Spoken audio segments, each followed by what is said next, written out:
So what we are doing there is your model performance of the model is measured using log likelihood. Log likelihood is a good metric that is provided. So in the tutorial, if you when you are running the model, you are presenting the log likelihood the final is what is showing in R as the log likelihood.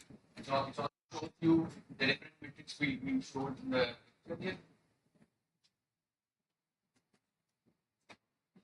showing the measure 1 and measure 2. So it is showing the rho square with respect to equal share model and rho square with respect to the market share model or the constant model. So usually we would like to present measure more reliable, and that is what is more relevant for this. On top of this, now the hypothesis testing that we did for linear regression that we talked about these was same it applies to biological models also. We have a standard error. You just take the ratio of the coefficient and the standard error, and then that gives you the distance. If that is more than the 90% value or 95% value that you choose as a parameter, you can say that the variable is significant or not. Yeah, that's the process. So, but now what we need is how do we compare two different models? So if you have comparison that we need to do two different models, we can use what's called a log likelihood ratio. The LR test, the common test that we use. So if you have two models and one of them is nested with the other, okay, what I mean by that is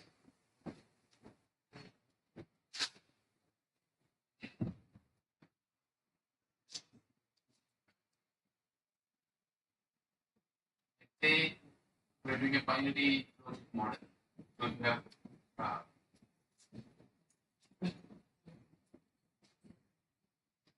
we try rebalancing.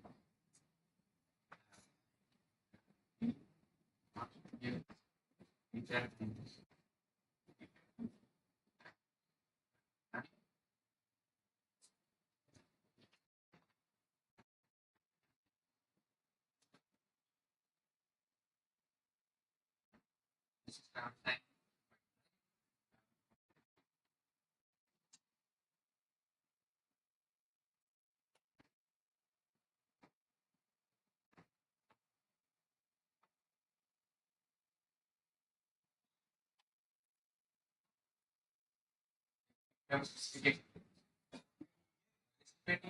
the coefficient. One is the constant, then we are estimating the common coefficient for travel. Okay, so there are two ways of estimating the effect of travel time coefficient. You can estimate a coefficient specific to the mode. So I could theoretically add T underscore drive, T underscore transit. This is what was available in the code that you saw yesterday, where we had a beta for 8 times rail travel time and a beta for rail travel time separately. Okay, it's not necessary to do it separately. Again, there are different reasons why we'll do that. I'll talk about that. But let's say we have this one. In this, I'm saying the effect of travel time remains the same across all modes. Okay, same thing for cost. The effect of cost remains. There's only one beat, so I'm only estimating 3 parameters. If I treat these two as different, I get one extra here, I get one extra here, and 5 parameters in my model. Okay. So now, if I run this model, I have 3 parameters, I'll get a log likelihood. So let me call that one. Now, in this specification, I could add a new variable. We call it beta comfort in right. Comfort in. So, model 1 has 3 variables. Model 2, but again I'm using comfort as the same variable for both. I only have one more extra coefficient. Model 2 will have 4 parameters. So if you get a participant. So which will have a better log likelihood? The model without comfort or the model with comfort?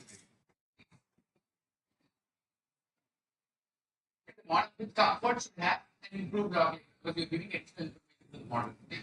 So, how do I get model 1 from model 2? If I want to impose a constraint on model 2, what is the constraint I am imposing to convert model to model?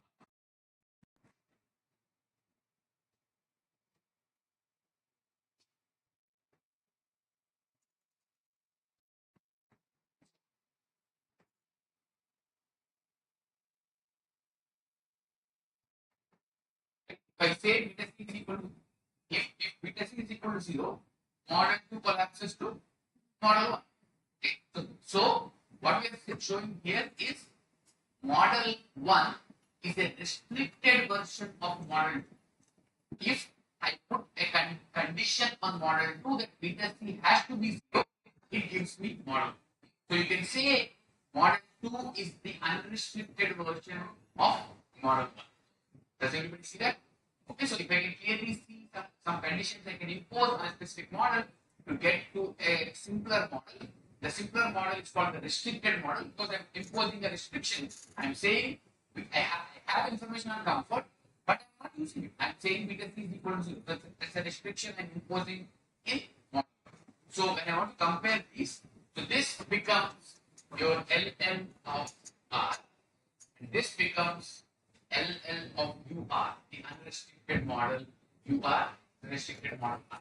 Okay, so now the likelihood ratio test is combined as 2 times LUR minus LR. Okay, and then you compare this difference to a corresponding chi-square parameter, where just like in statistic, there is a table depending on number of restrictions. For example, here our model 2 and model 1, the number of restrictions is only 1. Okay, it's based on the number of parameters. Here we have 3 parameters, here we have 4 parameters. So the difference is.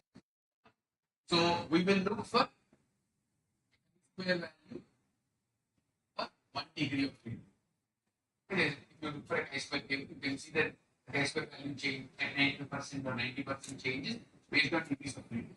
So if this test statistic, let's say it comes out to be 5, and the chi-square value is 2.5, 5 is greater than 2.8, so that means the unrestricted model is better.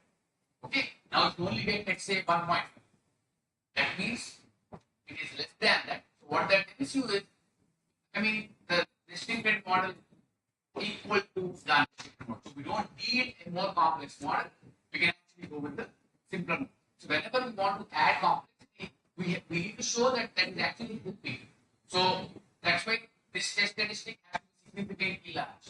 When it is large, it tells you that yes, if you use an unrestricted model, you are actually providing extra information to the data, to our model, so that's helpful. If it is not helpful, why do we need a more complex model? And we want to keep adding parameters in the model for the sake of complex. Okay. So always, whenever we develop a complex model, you need to check this. You always need to ensure that the complexity is actually improving what we are trying to do. So,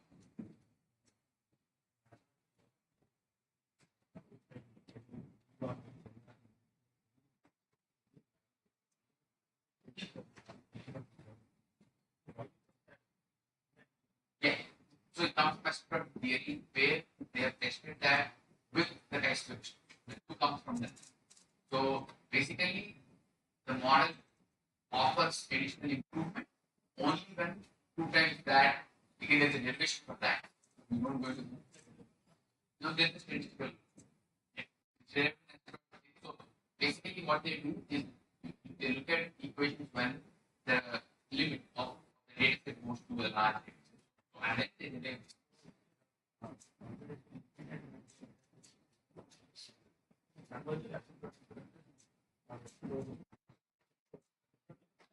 No, that's not what is come from sample sets. So what I'm talking about, it's not geometric method. What is happening is when you have 20 data points, 100 data points, 1000 data points, million data points, infinite number of data points. So if you have infinite number of data points, you will get the population.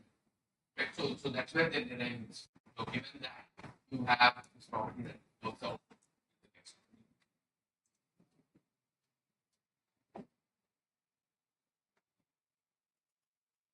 So again, this is helpful when the two regimes or the systems that you are comparing are nested with these. But if they are not, you can use AIC and BIC. Okay, AIC includes criterion, BIC includes criterion. Again, they also provide penalties for extra parameters. BIC imposes a stricter penalty than AIC. So BIC is a more preferred metric. If the model performs better based on BIC, that clearly gives you evidence that a more complex model is offering better performance than the simpler. So now the next aspect we want to talk about quickly is marginal effects. So if you have a utility structure like what we have here,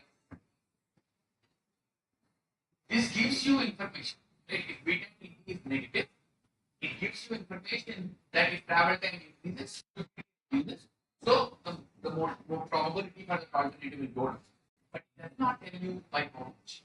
In linear regression, it's different. In linear regression, because we have an equation that says y equals 0.5 plus 2 times household size. Okay. So in this, elasticity or marginal effects are very clear. If household size increases by 1, what happens to y? It increases by 2. Your beta directly tells you the marginal effect. Okay, so I don't need anything complex for linear regression. So in linear regression, the coefficient itself gives you a sense of what is the impact of the variable. But that's not the case here. Okay, if let's say my beta dt is minus 0.05. Okay, so what does it do? If travel time increases by 1, my utility reduces by 0.05. But that has no direct bearing on what happens to the probability. So for that, I need to compute the probability, which is again, if I want to compute the probability, then I have to do exponential of PD over exponential of PD plus exponential of PD. So it's hard to tell what happens when PD reduces by 0.05. Okay, so for that reason, we look at what are called marginal effects. So what that does is it looks at what happens if I change my x a little bit to probability. I want to compute for a small change in x, what is the change in the probability. Okay, so it is a little bit nonlinear. So change in probability due to change in independent variable. Okay, so what that means is looking at dpd over dx. Okay, and x changes. So again, x scale for any of all of you can super anything in this, right? So we are looking at how probability of drive changes because of change in travel time. Okay. Now, what happens in this case? There are two travel times. Right? So travel time drive will change probability for drive, but changing travel time for transit also will change travel time probability for drive. Okay. So that's why there are two elements. We call them self marginal effects and cross marginal effects. So if I'm looking at drive by changing drive travel time, then that would be self marginal effect. If I am looking at drive by changing transit travel time, that would be cross marginal. Okay. And vice versa. Right? So we can have something for transit also. By change transit, then it will be self marginal effect for transit. By change drive, it will be cross marginal for that clear? Okay. So we can again it will be a formula to do this because I am taking the derivative now not with beta with respect to x. Okay. So I have taken the derivative of this function, which is the probability function, with respect to x. So to think of this as the PD has beta naught plus beta dt into x dt plus something and so on. So I'm only focusing on this one, let's say. So I'm going to take the derivative of this. So you will get beta. So first of all, you have this nonlinear term. So you have to take the derivative of that, and when you go inside, you take the derivative. I'll show you quickly.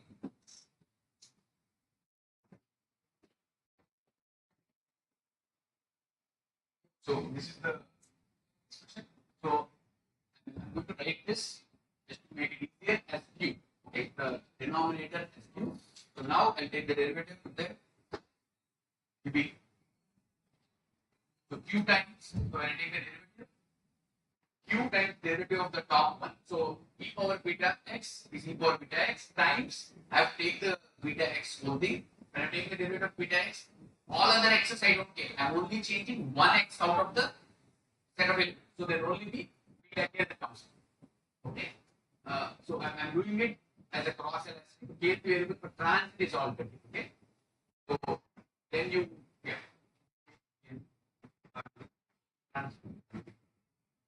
So then once you have this, minus you'll have this times derivative of q.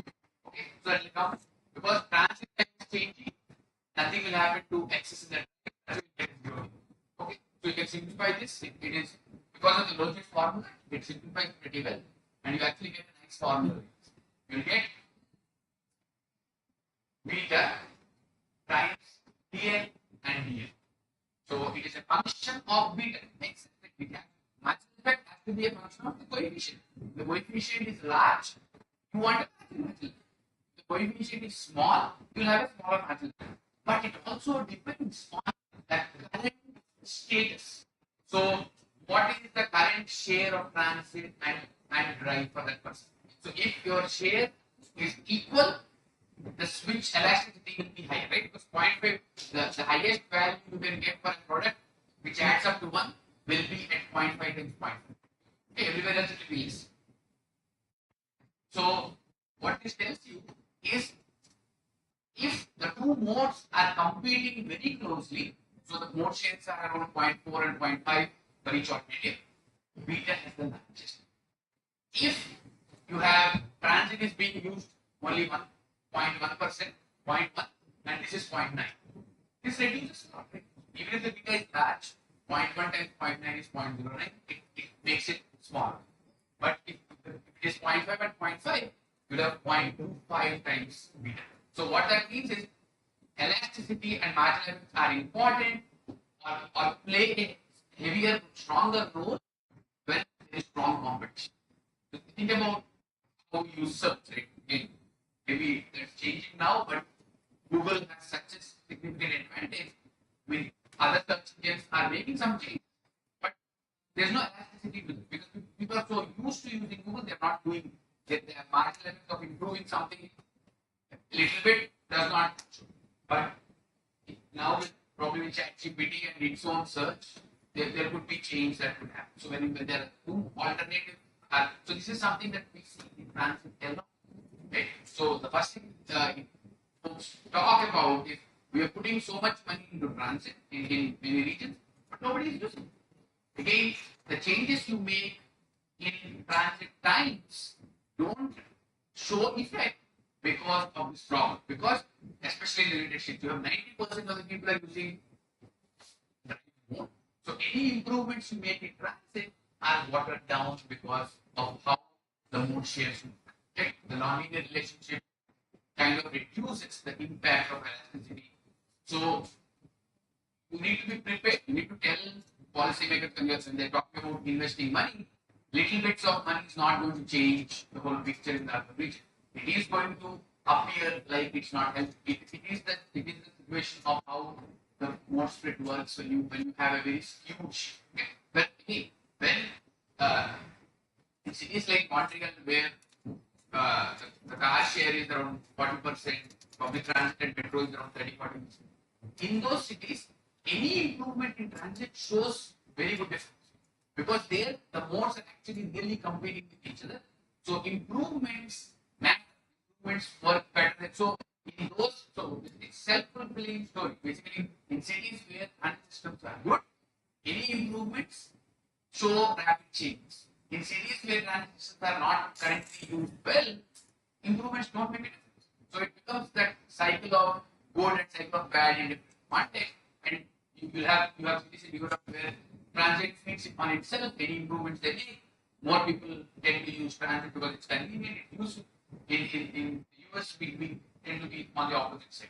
So this is important to recognize when you are suggesting policies in your urban region, whichever region you're looking at, the current share of modes matters.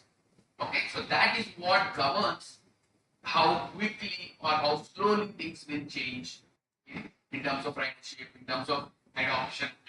So all of that comes from this relationship. Again, the cross elasticity will just be minus of Z. So again, marginal effects are good, but the small problem is what is that small change, right? How much X am I changing, and what is the percentage? What is the change? So more informative approach would be to figure out what is the percentage change in the probability of the alternative for a percentage change in. So if travel time is 12 minutes, a small change means I'm changing it from 12.01 12.00. It's a continuous relationship in the limit and we will calculate it. So we use what's called elasticity effects. So all it does is I am also looking at relative change. So instead of focusing on small change in X, how does probability change? I'm changing what is the percentage change in the probability per percentage. Then this is more intuitive, right? So if I change my travel time by 5%, what is the percentage change in probability for a trip? So again, even 5% improvement in understand it's hard. It's not easy to do that. But you can actually see the by normalizing this, we can actually see how we can. So this is good because so if you write it this way, I'm just rearranging the terms here. So this is your marginal effects. I'm just multiplying marginal effects with X over B. Okay. So the formula actually simplifies. So I'm using the marginal effect formula from the previous slide.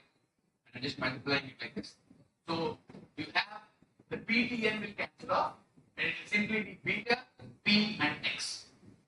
Okay. So this will give you the percentage change in probability for a particular alternative relative to a percentage change in X.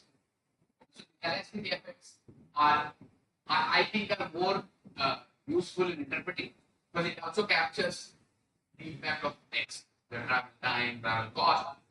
This could be another way of capturing it.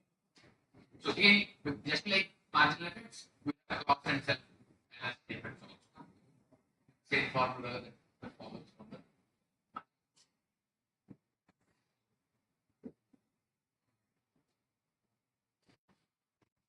It's not necessarily that multiple alternatives won't be the same. Because we have three alternatives. For two alternatives, it might be, but for three alternatives, it will be spread around.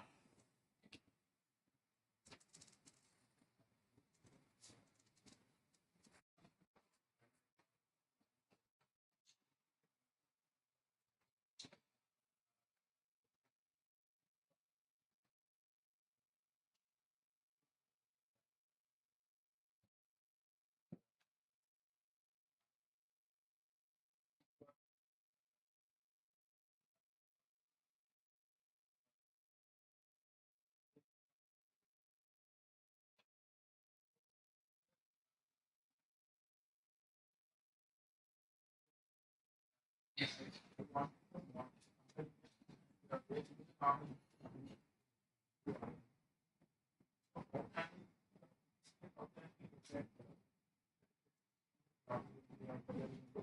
There will be change in proportions. We use those reasons also, or the continuous value you have as time and so on. They just add up to the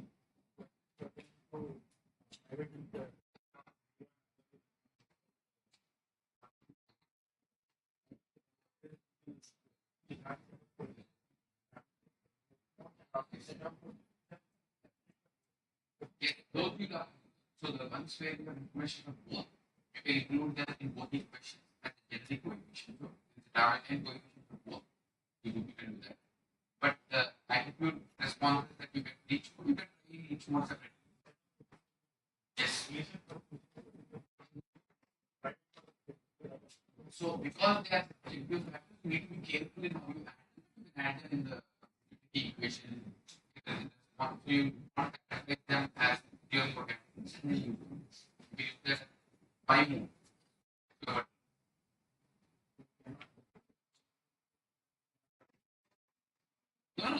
No, you can. There are three questions. There is only going to be two modes. There is private and yeah, they can enter in each equation appropriately. Yes. So the driveway response to right questions can enter in the driveway question.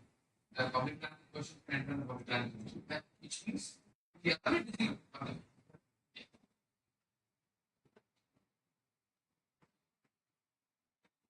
So these are all elasticity effects that we talked about here are measured at the personal level.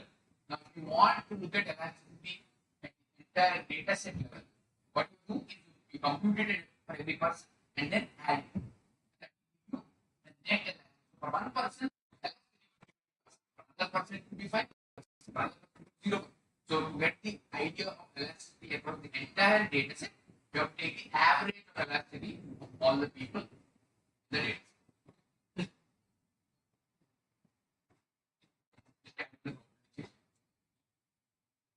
So now we will talk about specification. So this is how you will specify your model. Then you have two alternates, right? So you have U is your total unity, V is the observed, epsilon is the error, and we are trying to understand what we can add into V. So here I have car and transit, I have travel time, travel cost, number of transfers. Okay. So here I'm using beta 1 for travel time, beta 2 for travel cost. Okay. So in some cases, people use different coefficient for travel time and travel cost. I don't usually do that because people's sensitivity to travel time has to be so. If you're looking at making changes to a transit system, making changes, adding new modes or new services, if you don't use a common coefficient, you are creating an issue for model because if you use a separate coefficient for car and a separate coefficient for transit, you are implicitly saying travel time is perceived differently in different modes. Okay, that might be the case, but still, what if you have that? You cannot get a good mechanism for the interaction between the different modes. So if you one argument can be travel time in public transit is very different because I don't get to listen to the music I want to listen. I have to share my space. So there are people who say that that's why we should have different coefficient for travel time in car versus travel time in public transit because public transit can be more burdensome. But that is not the issue of travel time. That's an issue of the mode itself. So the constant should take care of that, or you should have variables such as comfort or other variables which are different from travel time. Okay, so the reason we like to use the same coefficient is now if I use the same coefficient, if I make improvements in travel time, I can assess the impact of those easily. Also, if I have a new mode that is introduced, for example, right now metro is not available in Circle. In the future, they're adding metro. So if you have a separate coefficient for car, separate coefficient for transit, how do you know what is the coefficient for metro? So here, by keeping it generic, what we are doing is we are saying people's sensitivity to travel time does not change based on mode. They are sensitive to travel time the same way across all modes. So any new mode we add can be compared using that logic. Okay. Same thing with the travel cost. Okay, so we impose the condition that all of them are same.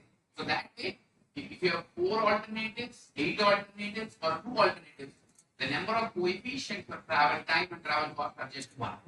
You have 1 coefficient for travel time, 1 coefficient for travel time. You can only capture the difference, right? So one of them has to be 0. So if I have a constant here, then you cannot identify. So in your model, remember, you can only identify the difference. You can only capture dq plus dq. We don't know the absolute values. So for simplicity, I make one to make my life easy.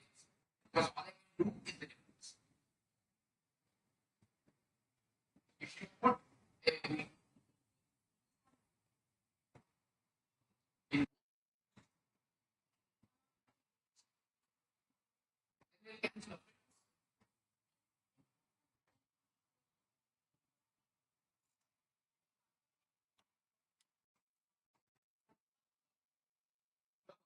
anything other than 0 here, you can't identify. What I mean is you cannot estimate the mod. It will be undefinied. See, the probability is a function of difference. So, difference between drive and public transit is 2 units. Now, how many ways can you get the difference?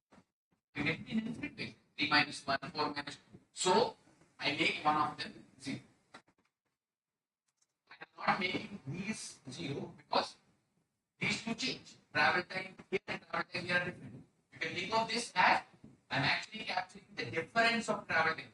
It's easier to see if you keep them separate. That's why I keep them separate. This is the same as making PQ to 0. The whole thing 0 and beta naught plus beta 1 times PBC minus PBB. Difference of travel times, difference of travel cost, and effect of number of transfers. So we are theoretically making one of them completely 0. We cannot because utility of 2, 4 has no meaning versus 1, 3. So we have to make one of them 0 and find the other. No, it is a mathematical need, not an assumption. Because the probability is a function of difference, not direct utility. So again, utility is a latent construct. There's no utility. There's nothing called utility that people are really doing it. So we said, okay, let's do this. Now when we're doing that, the probability is a function of difference. Okay. Now all I can estimate is the difference. So if there are two items and all I know is their difference, there are infinite possibilities for the difference. So to be able to identify one unique value, fix one of them to 0. Okay, if I don't fix it, my code will keep running forever. It will try to find a possible value for 2, let's say, and it will keep running 3 minus 1, 4 minus 2, 5 minus 3. There is nothing to stop. That's why we need to fix one of them. There will be an infinite solution.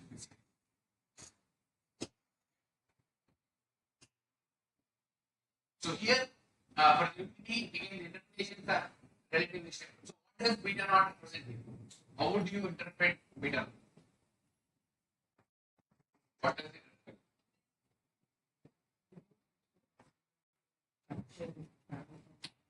Okay. Generic preferences, right? Okay. More. You explain what the constant captures, but what does it mean physically in the utility structure?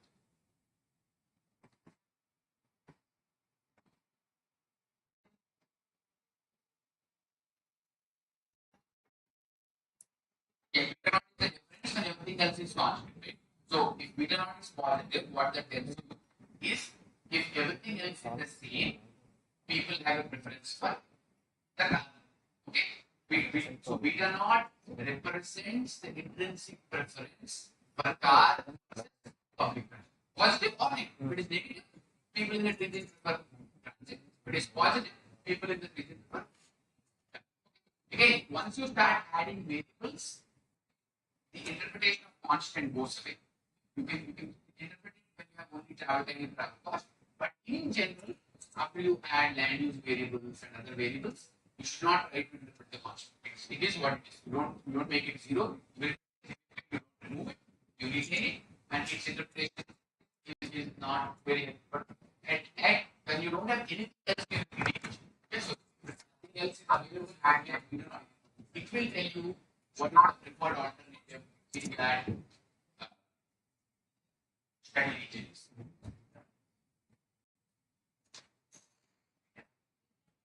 It's all betas. These are betas, all betas. Yeah, not beta 1, beta 2.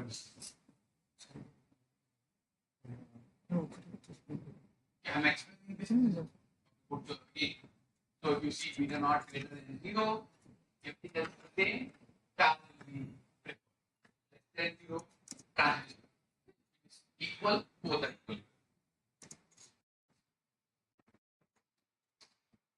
And one more thing we can do is because we have the equation where travel time and travel cost are interacting, we can start thinking about okay, what is the value of time. What I mean by that is, if I save 1 minute, how many dollars or how many rupees are people willing to pay me for that?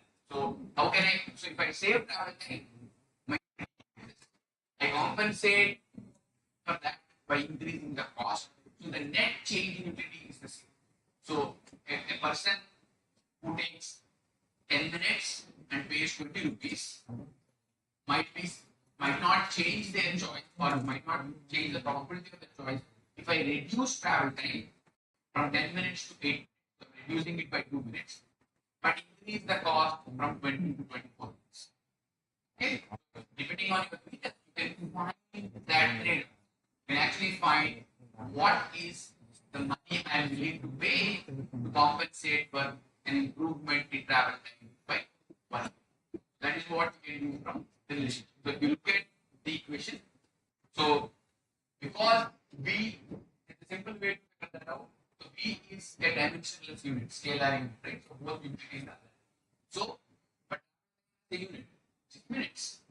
So effectively, beta 1 will be 1 over minute. The unit for beta 1 will be 1 over minute because the product of these two should be a scalar. So this is 1 over minutes. This is 1 over dollar per minutes. So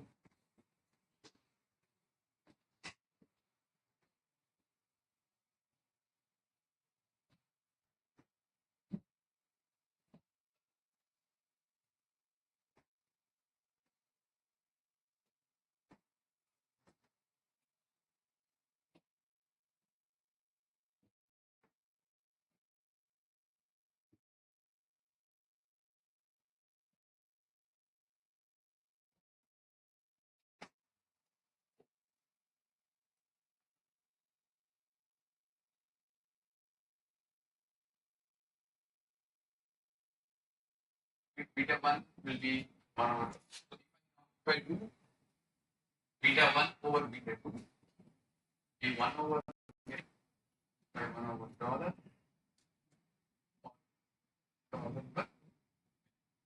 So that ratio will give you the relationship or the value of time. Right? So how many dollars I'm willing to pay for 1 minute of change. Or if you want to convert 1 hour, you can do that.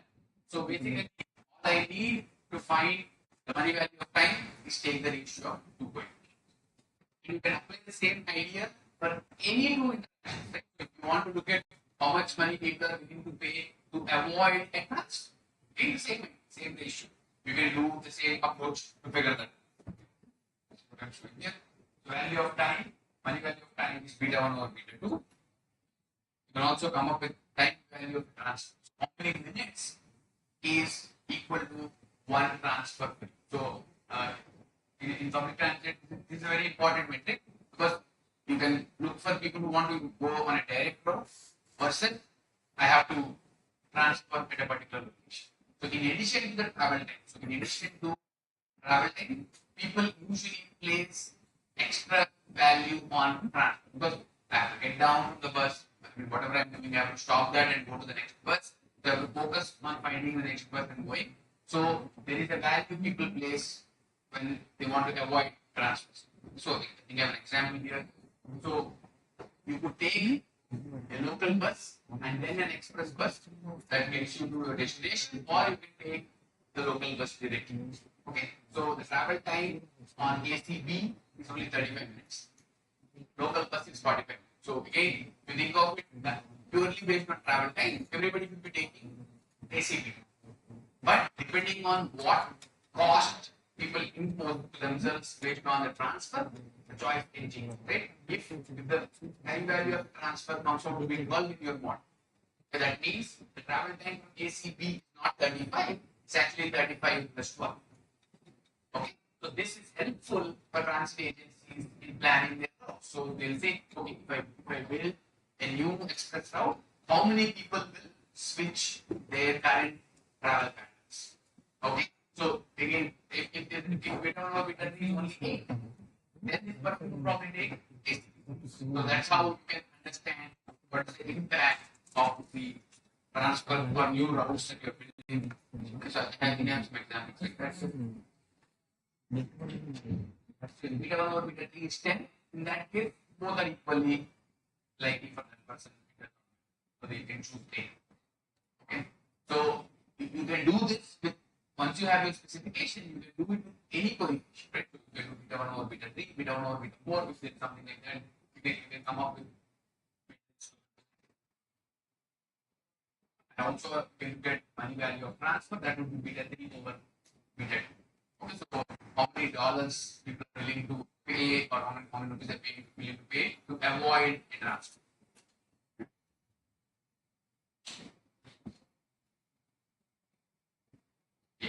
So until now we've talked about adding what are called alternative factors. So travel time, travel cost are specific to the alternative. So there's a travel time for transit, there's a travel time for car. Right? But what about adding the variables such as gender and income? These are individual level variables. These variables do not change. So the way to add them is, again, just like the constant, they can be added only in one of the two equations. You cannot add them in both.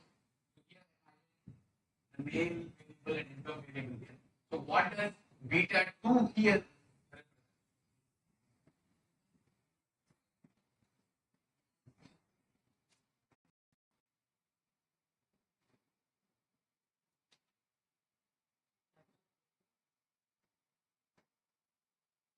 So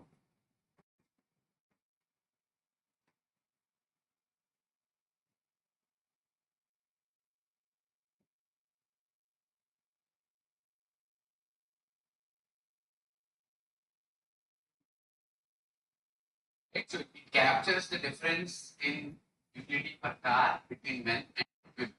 Right? So if beta 2 is positive, it means men prefer to use the car more than women. Okay. So utility per car increases for men compared to. So what do you think beta 2 is positive or negative?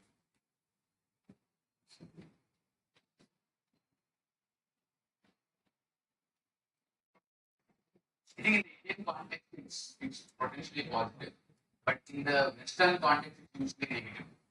Uh, Not because men are want their wives to drive or partners to drive, but women are taking their kids to school most of the time, so they get the car.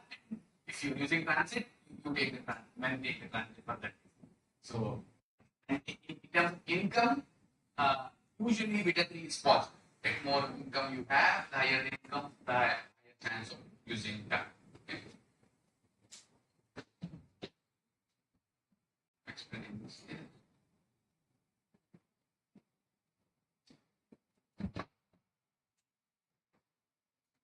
So,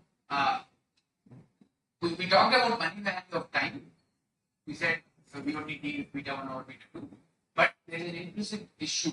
So, we are assuming that money value of time remains same for everyone, right?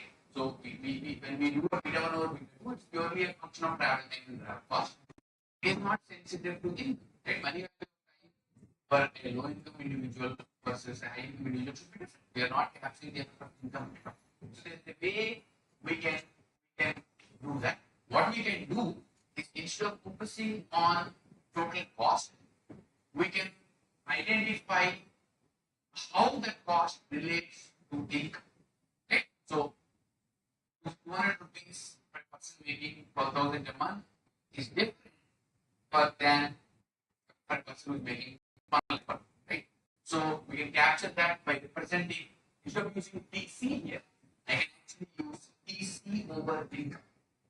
Okay? If I use that, now if I have income in my, say, beta 2 over income, beta 1 by beta 2, income will come into the picture in the commission. Let me show you that.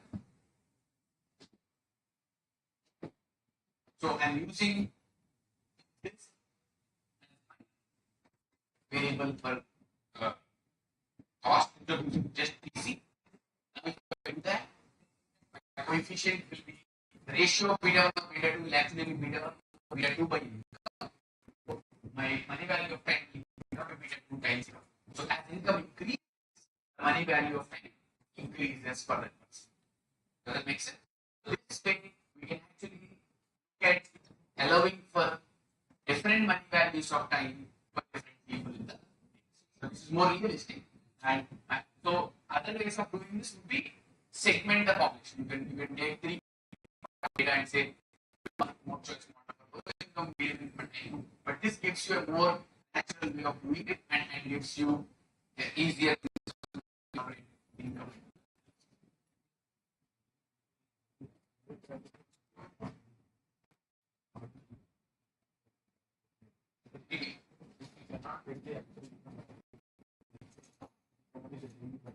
If they are giving, so this is assuming there is a continuous value available. If it's not available, you can capture interactions per beta 2. So what you can do is you can do beta 2 for travel cost, general one. Then you do beta 3 for travel cost for flow income and beta 2. So if you do it as beta 1 over beta 2, you do beta 1 over beta 2 plus beta 3.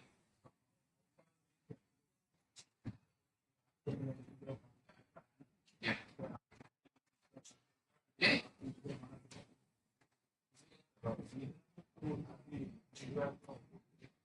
No. You should use categorical dummies and try. Because see what we are saying is when we use income the way I showed here, you are saying the money value of crime keeps changing. Right? As income increases, it keeps changing. That's not necessary. I mean, even if you can at least do a stepwise approach for three income levels.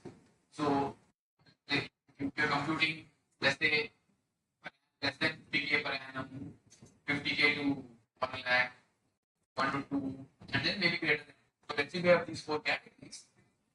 If you can get money values of time like this is also use that.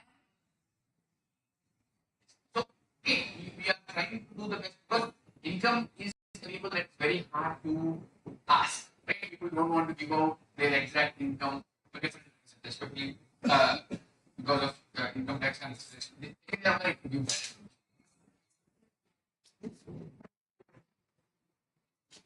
Yeah, it's a household survey. Like,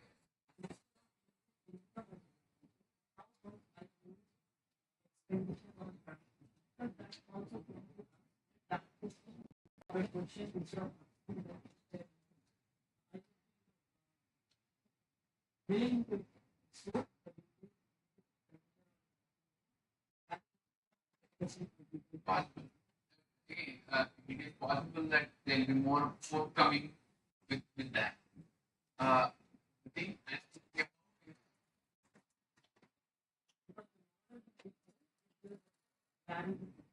you travel cost over expense? Yeah, that is possible. The only thing is depending. I'm thinking about this any potential income here because yeah, expenditures. If the expenditures by mode are reasonably similar, it's okay. But I mean, because if you have a expensive car, the expenditures will be higher. Expenditures by transit and the car. But the thing is, you might be two groups where if you are a transit person, your expenditures on the lower side, if you are a car person, your expenditures are substantially higher on an annual basis.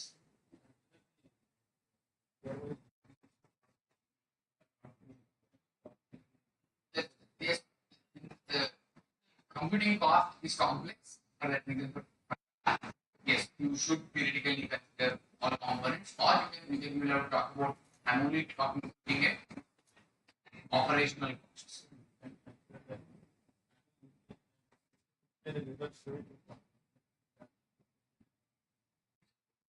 Yeah, you can do that, but expenditures, I think, the way he is collected as the independent variable. Will you ask the individuals what is their expenditure? So I'm only worried about there will be too much difference in expenditure. So that kind of provides information to the model that this expenditure should be this expenditure should be done. That's the only thing. Because if they are specific to mode, you're violating the independence. Expenditures are only high for one group compared to the other. That indicator itself will bring you to that. So it become a very big explanation. The ad segment power in that sense. So as long as the means and the standard distributions are not very different. So if you plot these distributions, then if you can see two clusters where the first cluster is transit sector, you cannot use it. Because that is it's something that happens. You're using that as the inventory. That's the thing. The income at the end of the day is income. It's powered by how much I spend. So it's okay. But if my node decides how much I spend, how can I use that as my inventory? Because it's something that happens after the source. So that's something you're thinking. But if it is not like that, it's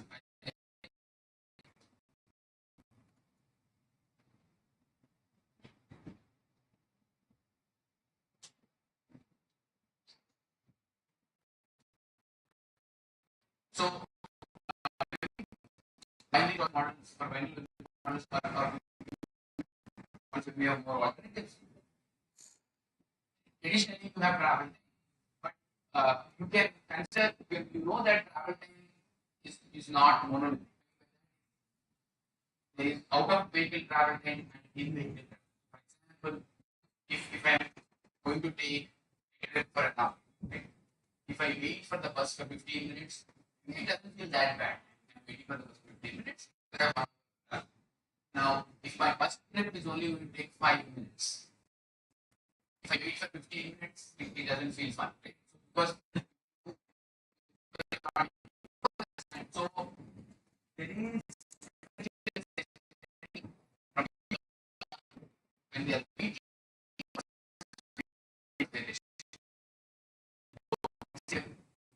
when you are driving in your car, you listen to music, whatever, but you have to come 12 minutes after you park. Again, that 12 minutes feels very burdensome. You think about that differently than the 30 minutes of driving. What you might have in your from the when they are waiting, travel time to multiple components, between in-vehicle travel and automobile travel. And which you think is vehicle travel time will be more burden. So you'll get a coefficient. So beta 1 is about that, beta 2 than the beta 2 is more negative. Okay, we can check that. And so that's something that is travel time to multiple components. So it is in-vehicle travel and automobile travel. And which you think now with transit, you can even further wheel travel and more acidified, so you can actually say a coefficient. So beta 1 is about that, so beta 2 gives you more negative. You have to check that. So that's something that you have to make. You might think about further cleaning data is available, or you are able to get some geocoded information that you can draw the distance to the bus stop, then you can actually start it. But this is a good system to look at.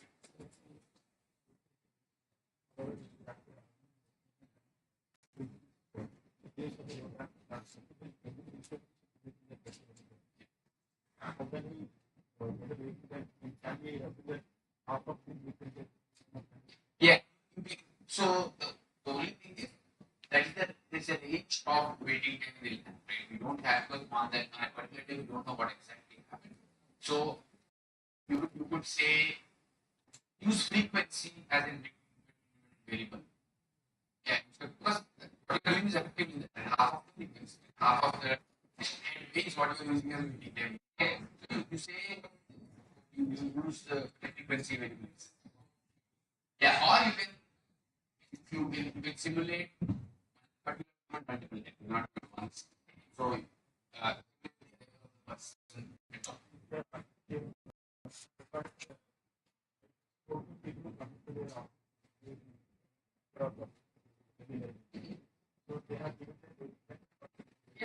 that you can use. That you can use.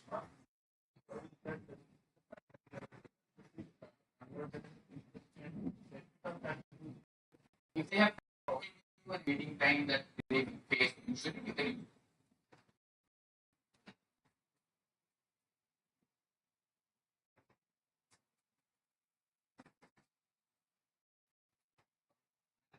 just like we had the effect of income moderating the effect of cost, we can do something like this. So you can also try using OBTT as OBTT over distance. So what that means is if I'm going only 2 minutes, 2 miles versus going 20 miles, my burden for OBTT is as bad with 5 minutes. But can have a very short. Okay. So sometimes we can also use in the specification and beta OBTT over distance. Okay, so that kind of uses the effect of OBTT when you're going long distance.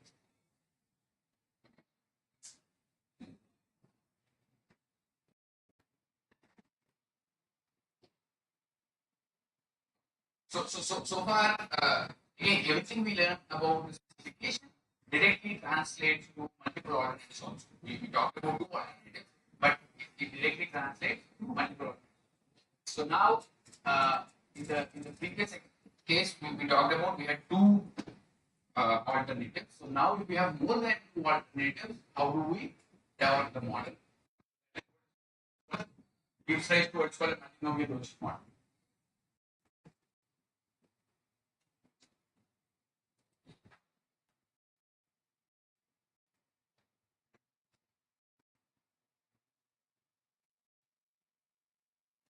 So when we I between 2 alternatives, we said UI should be greater than or equal to U.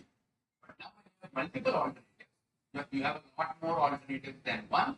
What we need is probability of UI is greater than equal to UK for all K. This is the condition. When we have more than one alternative, or sorry, 2 alternatives, what we are saying is I choose the alternative that gives me the highest value, right? So not only should U1 be greater than U2, U3, U4. If I need to choose one as alternative, let's say if I'm interested in alternative 2, P2 should be greater than P1, be greater than P3, greater than equal to P3. Simultaneous. It has to hold simultaneous. All of it. Right? So it has to be greater than J minus 1, K minus 1 alternatives simultaneous. Okay. That creates an issue because when you have only one pair, you are looking at a distribution between I and J. But now this, you are looking at simultaneously matching K minus 1 pairs. There are K random variables, right? Because each of these will have epsilon 1, epsilon 2, epsilon k, and so on. So we are trying to look at ensuring K minus 1 distributions are simultaneously managed. Okay? So that's what creates the complexity. For a long time, people did not use multinomial logic model because they did not figure out how to handle K minus 1 dimensions. So this would be the so in a binary logic, we just said this has to be managed. You have to have epsilon less than VI minus Vj. But in a multinomial logic model, you potentially have 20 alternatives. So there will be 90 variables in this equation. So that would give rise to, here it's a univariate distribution, that will give rise to a multivariate distribution. Because simultaneously, epsilon 1, epsilon 2 minus epsilon 1 should be less than this. Epsilon 3 minus epsilon 1 should be less than something else. Epsilon 4 minus epsilon 1 should be less than something else. So all of these have to simultaneously happen, which is nothing but multivariate distribution. Right? If you have a two-dimensional distribution, epsilon 1 should be less than something, epsilon 2 is less than something, then you have a CDF function for that. So multivariate CDFs are much harder to handle. So that's what I'm doing here. So PIN this in this fashion. So here, I'm not showing the derivation here, but if you use this approach, it will become a multivariate distribution going from minus infinity to this for this distribution, and then there's still epsilon system. I integrate that also. Okay, so that's what gives the overall. This is the overall function that has to be integrated. Okay. Again, first person who did this integral got the Nobel Prize in 2001. Daniel McFadden was able to do the integration for this equation, and that's when, until then, every choice was modeled as a binary choice. You have better alternatives. People said, okay, if I'm interested in the third alternative, I'll do 3 versus everything else. If I'm interested in the seventh alternative, I did 7 versus 3. This derivation was managed. People could start actually handling multiple alternatives. Making several assumptions to get to this. A very nice formula that looks like this. It's exactly the same formula as a binary logic. Only thing happens is the denominator will have 4 terms.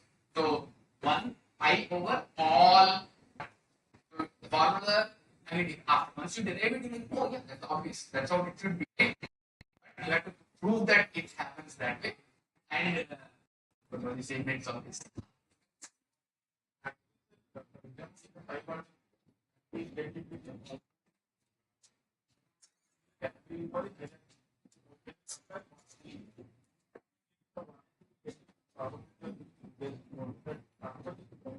No, it's not. Because the utilities denominator will change. Right? If you only do 1 and 2 and get the probability, you are not looking at all 5 of them.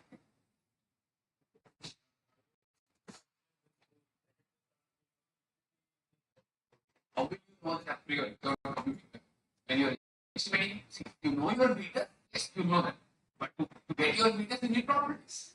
You have to maximize the logarithmic function. So once you estimate your model, yes, you can play around with a lot of things. But to get to that, you need the probability expression and the probability function. So one thing I talk about is when we are to get this derivation, we make some assumptions. Okay. So the first assumption, again, all of you might heard some of these. The errors are independent. We assume that errors across people, errors across alternatives are independent. So again, that's not necessarily true all the time. There are people who like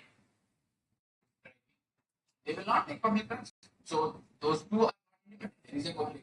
And we also make the assumption, so talking about this here, where our epsilon will affect our choice, and we are assuming that epsilon is independent. Okay, so this is one of the implicit assumptions that usually is binary.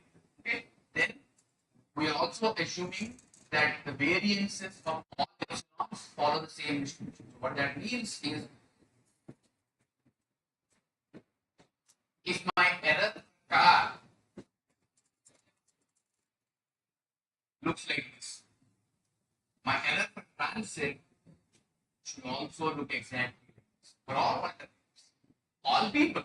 Right? That is not possible. I mean, for some people, either they like the car. So if I like the car mode, maybe I'm like this.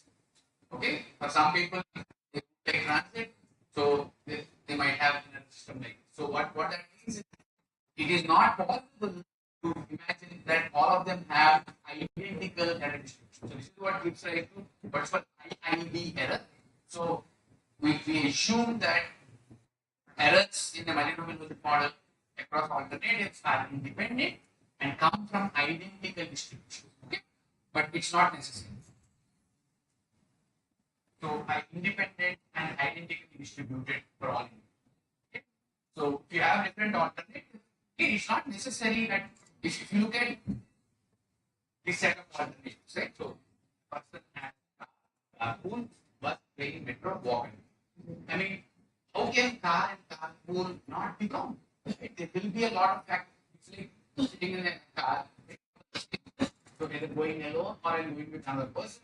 So these two alternatives are likely to have a lot in common compared to bus, train, and metro. If you have a preference for one of these modes, you have a preference for all three of them. Right? Because you are okay with public transit or you have a positive feeling with public transit, then all three public transit modes are similar.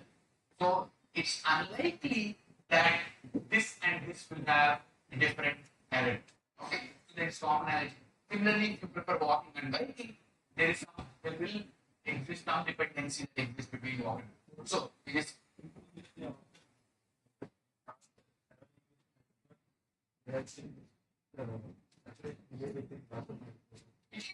still they, they, they are still shared nodes, right? Relatives in metro are very different. But compared to car, will you say are they close? So what we are assuming in our model is all are equally independent. That is what still. So even forget about the similarity. If percent was very different, they are not independent. Right? Because if people who like metro don't like bus, that's a relationship. That's all. What we are making an assumption is all of them are independent. My preference for bus has nothing to do with my preference for metro, but that is why. So it could, the violations can come in many. So we could have an interaction between the two in the unobserved part, saying people who prefer metro will have a negative correlation. So that should be the correction that we should do in that case. So that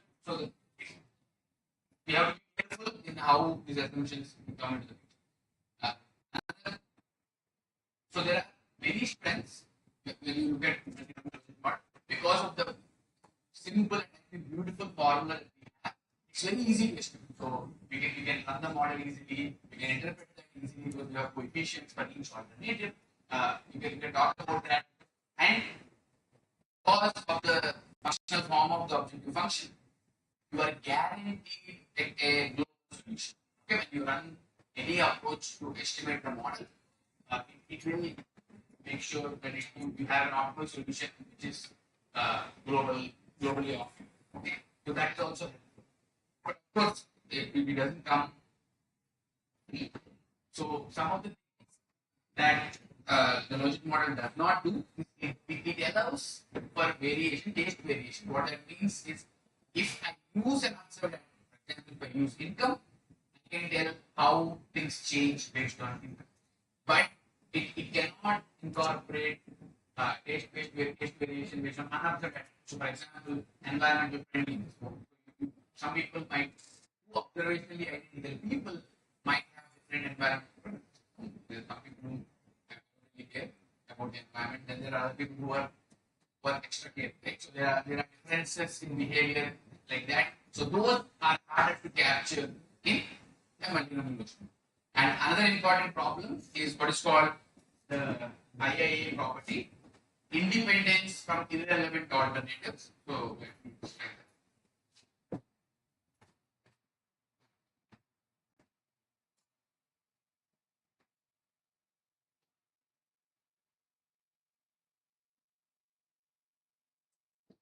So if you have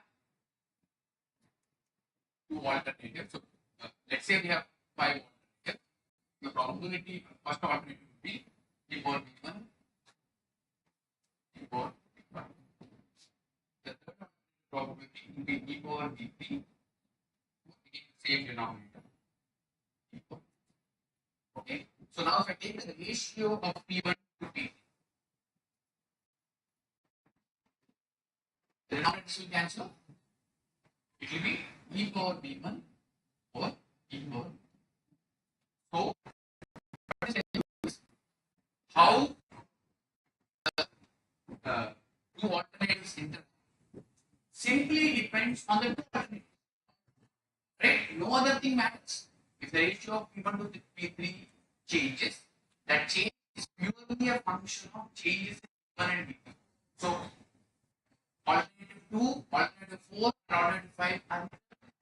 So, in a multinomial logic model, we implicitly assume irrelevance of other alternatives. Focusing on these two, I don't really care about. But is that possible? I mean, if you are choosing from 5 alternatives, how can relationship between two alternatives be independent of everything else? Right? Mathematically, that's what happens in this model, but that is an issue. So it can create unexpected outcomes. So, for example, I don't know how many of you have heard about the blue bus, red bus example. So let's say there is a city where currently the red bus transit service runs, and then so now what the city did is they introduced transit bus.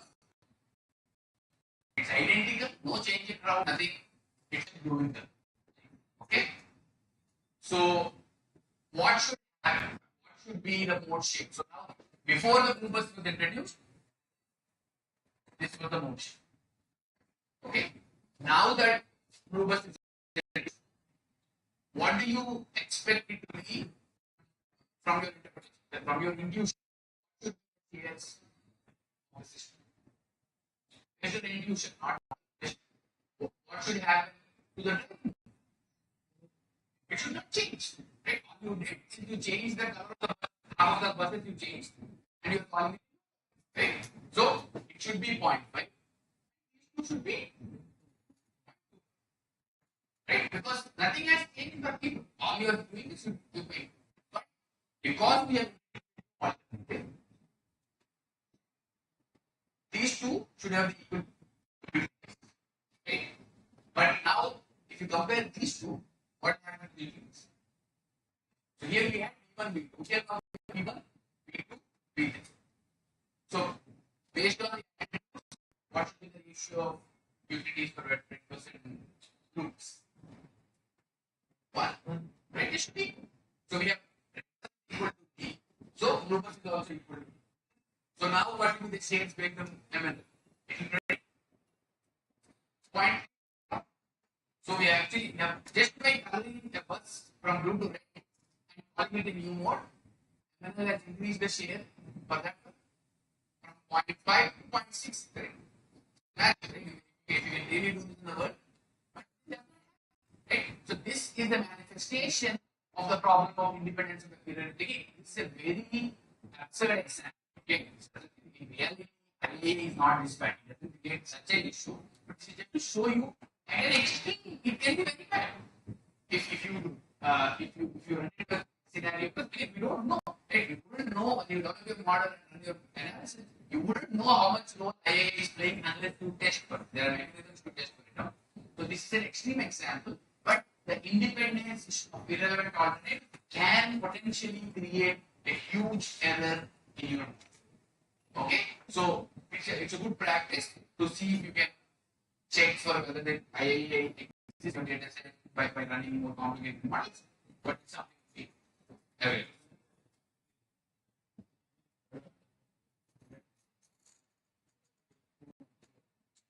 Okay, so there are 50 buses in the city. 25 already before now. Left, right? 25. So there's no change, but it's a new mode. We're calling it a new mode. So if you estimate the mode share based on utilities, the probability for bus will be 33, new bus will be 33. So if we avoid these scenarios, we need to make sure and run prime. But again, because it's not always bad, it also is helpful in some scenarios. Because if you think about location choice models, where you are looking at destination. So you are looking at an origin for a trip. So you are in Warangal, you want to watch a movie. So there are many destinations you can go to. So potentially, entire city of Warangal is an option. So if you have traffic analysis zones, usually you can have 1,000 zones or 500 zones in an urban region. As we want to do more detailed models, the number of zones that we want to use, traffic analysis zones, will increase. For example, in Dallas, we use the 5,000 zone system. There are current cities with 8,000 zones. So, theoretically, we are developing a model for that. Every other zone is alternate. So, the number of alternatives can go to as high as 8,000 or 5,000 or in the orders of thousands. So, in that case, compiling data for 1,000 and modeling that is very computationally intensive. It takes a lot of time, especially if you have 2,000 records, if you are doing 2,000 destinations for 2,000 people, if you are modeling destination twice, your data set will have 2 million records. Because you have 2,000 and for each of them there are 1,000 alternatives. Right? So it is computationally intensive. using IA because if you develop a minimum investment model, I don't care about the development alternatives. I can actually do a very good sampling approach. So there is proof to show that a model that you estimate with 30 alternatives randomly sampled will give similar results as a model you estimate with 1,000 alternatives. Okay? So that in that case, IIA helps, and you can use that to run the model more efficiently. You can run instead of using 2,000 times 1,000, you can use 2,000 times 30. Suddenly, your sample sizes are smaller. It's very easy to understand. Okay. So this is the second. So he got a Nobel Prize for first derivation, and he also proved that you can do sampling in alternatives to run larger models in location choice. And again, the marginal effects are very similar because the formula is very similar. Nothing changes. The only change in the previous one, we had 1 minus PIN because there were only two alternatives. We could say this was transient. Here we cannot say that because it could be all other alternatives. Right? So we have to leave it as 1 minus PIN. That's the only change in marginal effects from binary to manipulability. The self-growth everything transfers the same way. Elasticity also transfers the same. One of them will get cancelled. The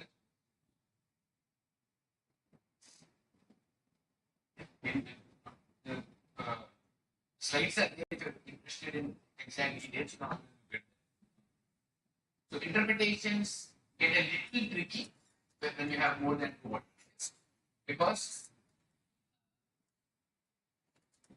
if you have income variable, introduced in alternative 1 is the base, you are introducing it in alternative 2 and 3. Okay, so these are the coefficients. Let's say you get the coefficient as the base is effectively 0, 0.25 for the second coefficient, 0.55 for the third coefficient. Okay, the effect of income on second alternative is positive with a coefficient of 0.5. Third alternative is positive with a coefficient of 0.5. Okay. So, what happens if income increases? Based on those numbers.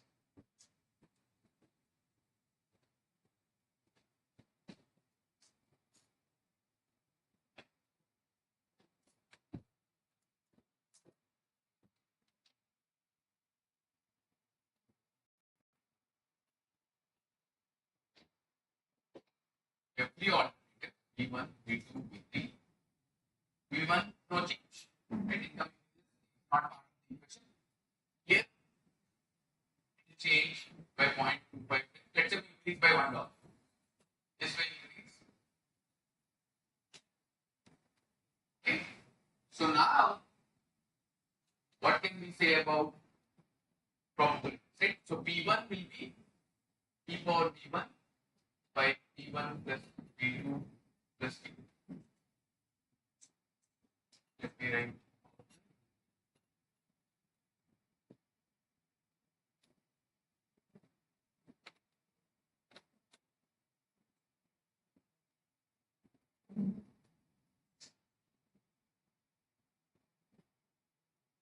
So when income changes, this has no impact. So the numerator has not increased. Okay. But what is happening in the denominator? P2 has increased. P3 has increased. So the denominator has increased. So what happens to the probability for the first one? It will go down. Okay. This is very clear. Okay. Because numerator increased, numerator no change, denominator increased, so probability has to go down. Let's come here. Numerator increased. L. Right. Here denominator also increased, but the numerator increased more. So here the probability will increase. Because this is the highest magnitude. Now, this is not so straightforward. Right? Because this is in the middle. So there is a little bit of an increase here. Little bit of an increase here. There's some increase in the bottom. So what happens is the extremes are easy to pin down. You can tell that V1 will always go down, V3 will always go up. But V2 or the alternative 2, we don't. We'll have to do it for every specific case. It depends on rest of the vehicles, rest of the utility terms. Okay, you cannot a priori tell what will happen to alternative two. Alternative two could go up or go down. What that means is if the difference, if the V3 is increasing so much that it actually draws from V1 and V2. Or it is possible that V3 draws only a little bit, V2 also draws a little bit from. So there are many possibilities. So we can only tell about the lowest alternative and the highest alternative. This will always go up, this will always go down. This depends. Okay, if you have this is only if you have three alternatives. If you have six or seven alternatives, again then also we can tell about the extremes, but in the middle we cannot tell. Okay, so that is how this will.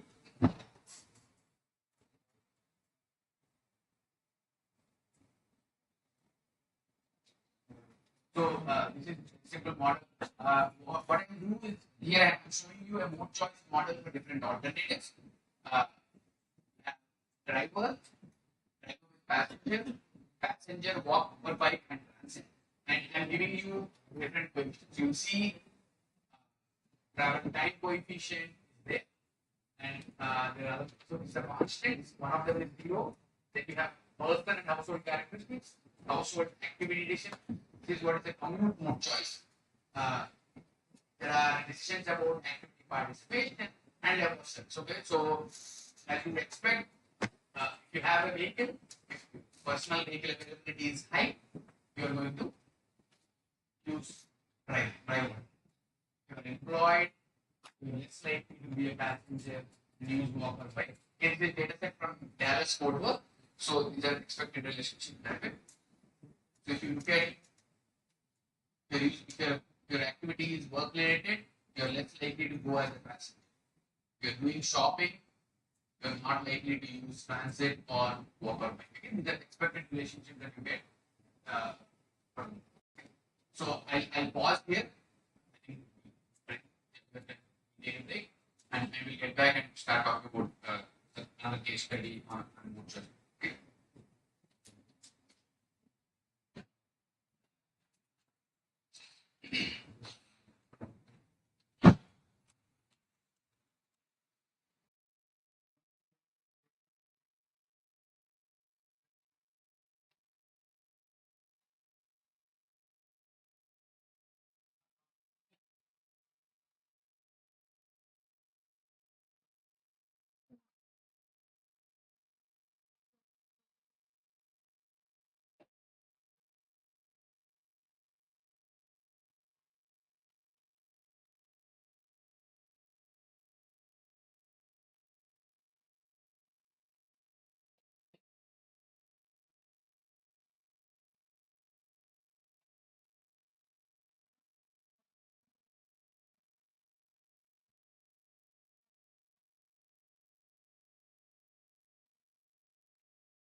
transit and 30% remainder will be using car.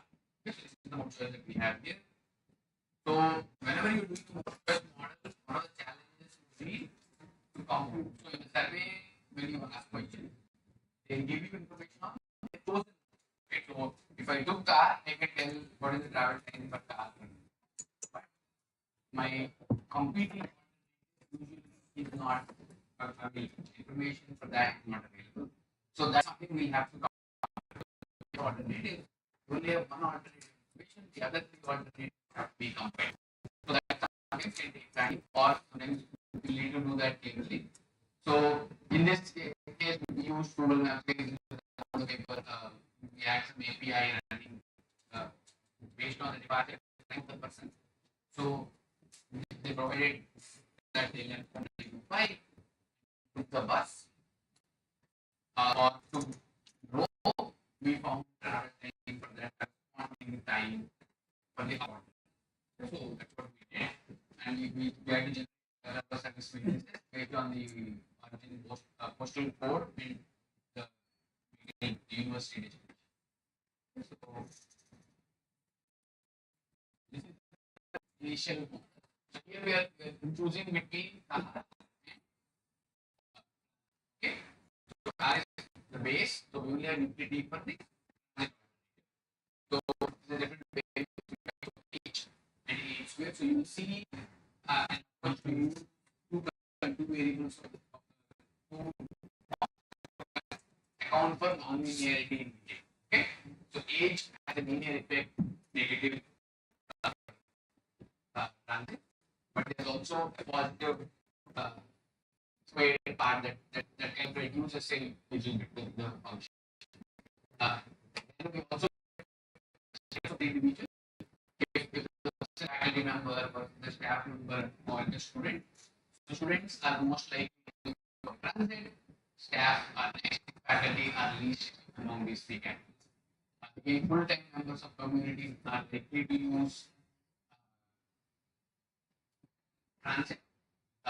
In Quebec, the license system is a little different. What it means is usually in any state, any province or state in Western Canada, usually you get better license.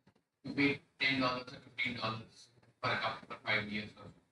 But in Quebec, they include insurance as part of the driver license. So it's expensive to get a driver license. Basically, you don't want to drive, people don't get it. They can get a state ID, which is will serve as an identification purpose. But if you get a license, usually it's because you're driving. So that's what you see here. If state is active, you are less likely to use transit. So you will see a strong impact there. You may initial waiting time. All of these are as expected. You would expect travel time, transfers, walk time to have a negative impact, and that's what we notice here. Even initial waiting time. So here we were able to capture different components. So initial waiting time, walk time, transfers, and so on. So all of these have an impact on the model. And we here log likelihood any questions? Yeah. So if you use only age as a linear function, you only goes up. Straight line. But you want to capture any curves, right? You want to turn it around. So as age increases, the utility for transit drops. But the point you should take for that to be possible, you need to do a so for continuous function, you use polynomial forms to see the relationship non-linear across. So if you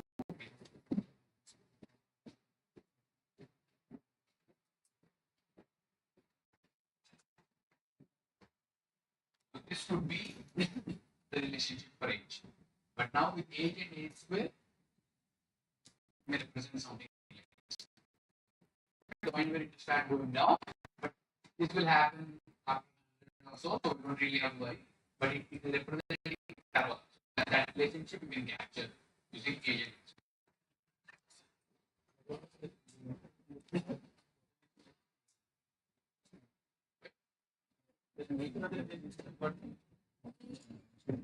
Yes.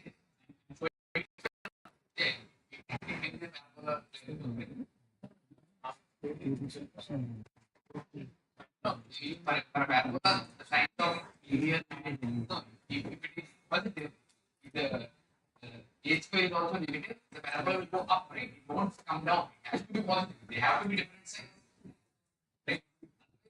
This is the relationship. It will go like this.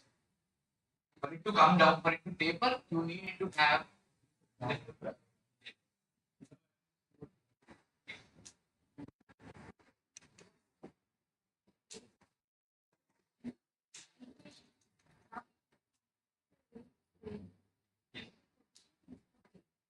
no, no, that's the both. First is 45 weeks old. In the utility equation, you will do 45 minus 0.4. Similarly, 45 square times 0.002. Both. So that will give you the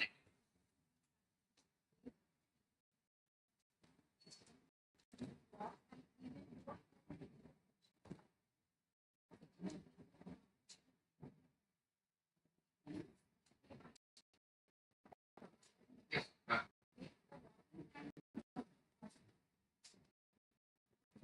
No, wow. Even so, walking time is fixed. Whatever is walking time, that much what is figured.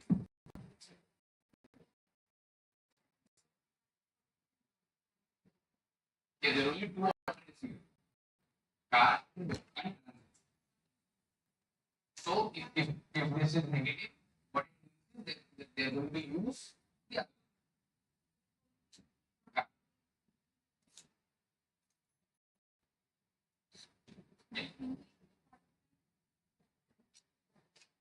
Yes. Here it is the travel time for.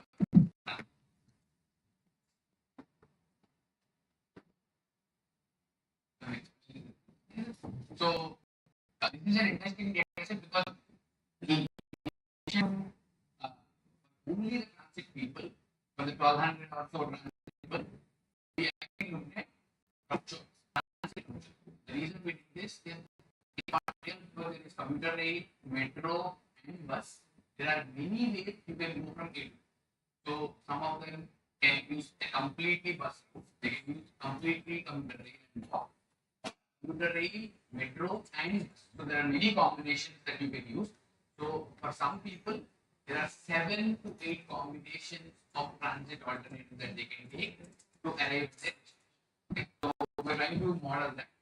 So what we see here is uh, because the route itself is not well defined, right? So when you are looking at car versus transit, one alternative is car, the other alternative is transit. That is clear. But here, all of them are transit routes. So there is no label. So that is route 1, route 2, route 3, route 4. So the name, they are not labeled alternatives. Okay? So the name itself does not have. I cannot estimate constant because in a car versus transit choice, I can estimate constant for car or transit. But here, because these are simply routes, each route itself does not mean anything. It's just a combination of different transit alternatives. Alternative have bus. Does this have metro? Does this train? So if a route has transit that has bus, that parameter will kick in. Otherwise, it won't kick in. Okay. So you will see that among the 3 alternatives, metro is the preferred alternative. Okay. So people prefer alternatives that have metro in them. So versus bus and train. Train is the least preferred. So if you use train, if it is train as part of the route, usually that is the least preferred. Okay. And again, here we are looking because we are looking at different transit alternatives. We wanted to see if travel time between these transit alternatives is definitely perceived. So we looked at the coefficient for travel time bus, metro, and train separately. So you will see that travel time in bus has the highest negative PPD. So people don't like spending too much time in the bus. Metro is the most preferred. Train is okay. Okay. also looked at walking time squared. Again, same idea. Walking time squared. We also looked at number of transfers, as you would expect. Number of transfers has a significantly negative impact. So people don't like routes where there are more transfers. Then there is waiting time for transfer, and we also looked at some interactions. Female interacted with travel time is positive, saying that women are less sensitive to travel time than men. Same thing with age. Faculty are negative, so it means faculty are more sensitive to travel time than others. Okay, so those are some interactions.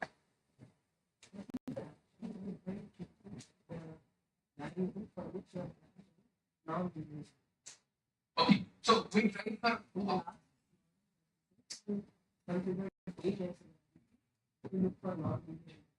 this one, what is the rationale behind choosing the so when you have any continuous variable, it is good practice to track. So I am showing what turn out to be significant. Like if a square is not turn out to be significant, I drop it. Yes. We try it, and whatever comes significant, we do.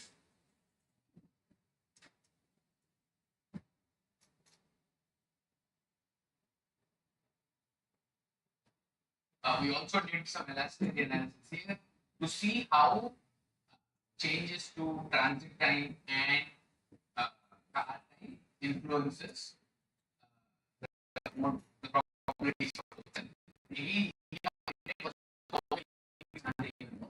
So we are looking at scenarios where transit will benefit. So you'll see time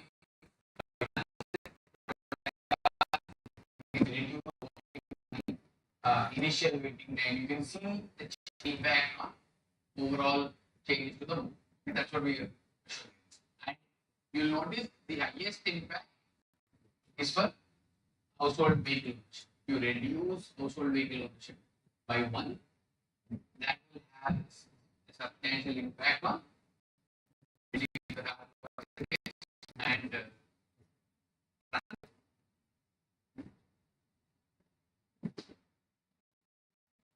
any questions?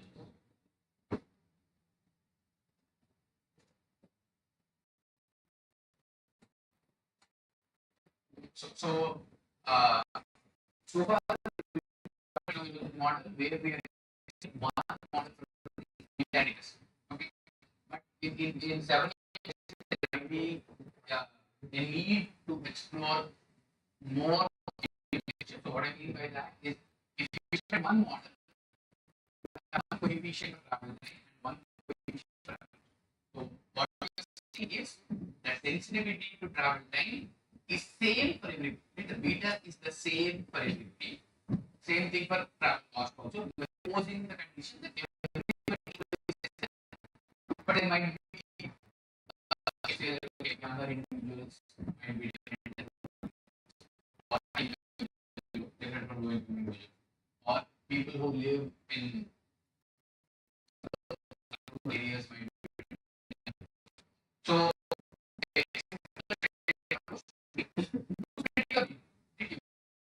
look at age as an important variable. For example, let's say I'll do a model separately for everybody under 45 and everybody over 45. Model separately for low to medium income and it's easy to do, or you can do something about gender, so you can do males and females. So if you do that, you will get separate log likelihoods for both of them. You can add them and compare to the single model. So because in a single model, you are saying that the coefficients are same for everybody. But when you do a separate model for men and women, you are saying the beta coefficient for travel time for men is different than women. So you are increasing, you actually double the number of coefficients, right? You are making limits. You are estimating, let's say, 6 coefficients.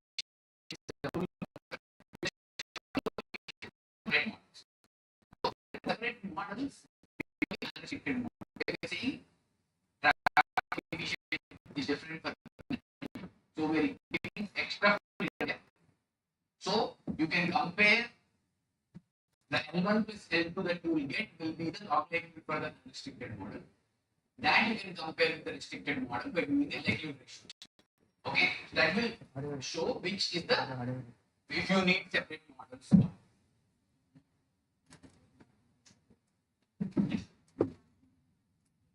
Yes.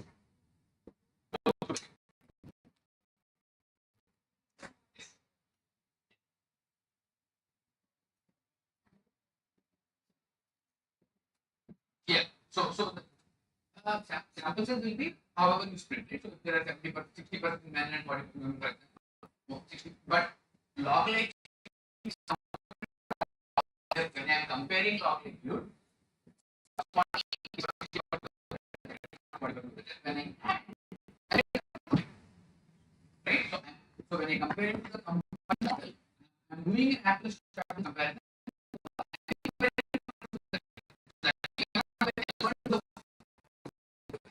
And then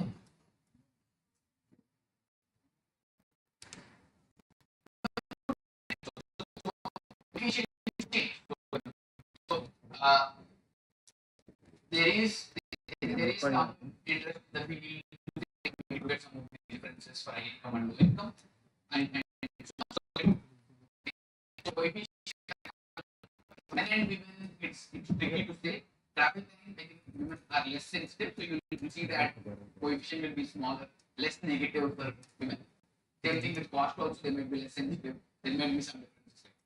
Now, if you do it with low income and high income, value of time is higher for high income, so you will see the beta 1 and beta 2 update in a way that beta 1 or beta 2 value of times will be higher for the 2. So that maybe impact of transfer will be more for high income. So you'll see the coefficients change, then you can check with your intuitive expectation. Now, should it change? For some of them, it might not change.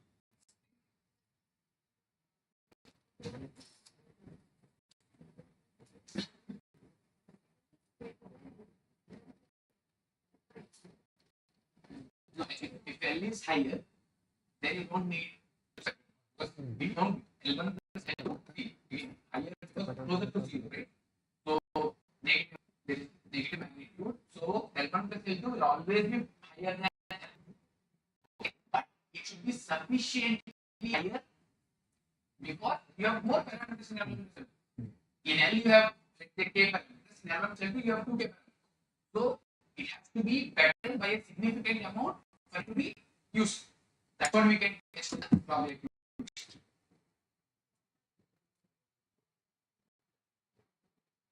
Yes, the actual test. So when you take the difference, 2 times,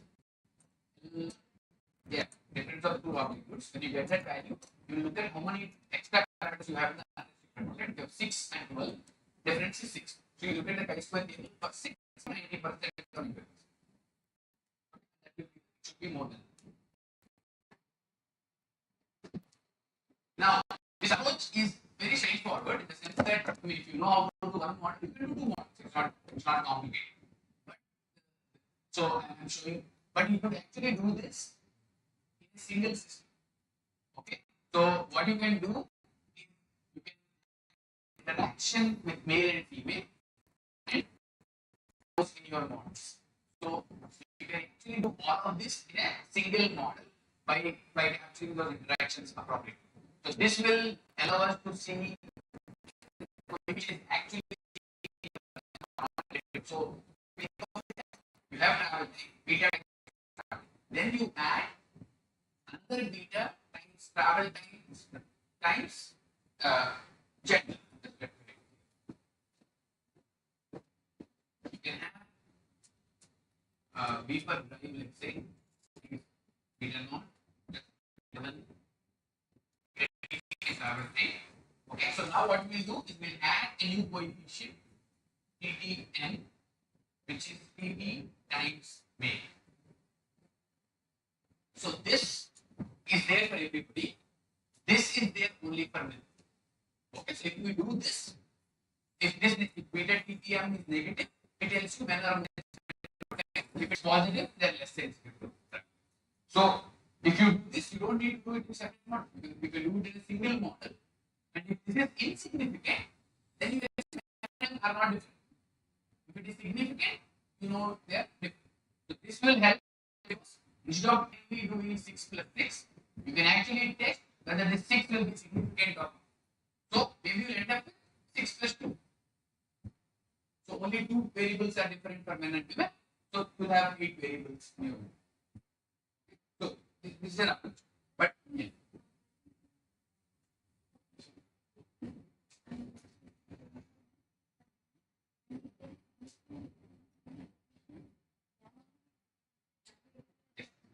Yes. You can say both of them are the same.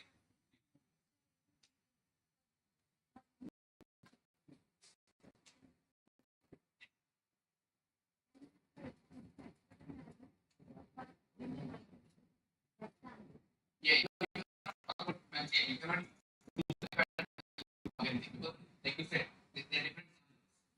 So that's why you have to do the logic. Because whenever you compare two things, they should be using the same number of observations across. Okay, because otherwise it won't be bad. So if you're only doing one or two variables, you're saying only the number of women low income versus high income, you can consider segmentation one. You can consider segmentation. So this works okay, but if you have somebody might say, okay, why only gender? Why only income? So you can start adding more variables. So you can add gender, income, location, vehicle ownership. Okay, so this is let's say 2 categories, 3 categories, 3 categories, and 3 categories. So now the number of samples you have to make starting is very quickly. Right? So for this it will be 54, 2 times, 3 times, 3 times. So you have to do 54 separate models. Okay, that is not very efficient because first of all, some of those samples will be so small. You have only 1000 data points. If you break them into 50 samples, you'll have a lot of data, lot of samples with 5 records, 10 records, and so. Okay, so it's not very efficient. So exogenous segmentation, the way we are segmenting it, works well. You're doing it maybe 3 up to 4 or 5 samples. Okay, but if you want to consider a variety of variables, the segmentation approach does not work very well. Okay, so to address that, there is another approach called endogenous segmentation or latent class models or latent segmentation. Okay, so in that the idea is we don't segment based on independent variables. We actually segment with a focus on the dependent variable explanation. Okay, so here when I segment it the way I'm doing, I don't care if I'm doing the better job on more choice. I'm saying men and women are different. I'm saying low income and high income are different. But it's not necessary that is correct. We don't know. We're not testing that in any form. But in an endogenous segmentation way, what we do is we separate people into segments if it helps us explain our mode choice better. Okay, so our focus is how can I better predict or better understand my independent variable.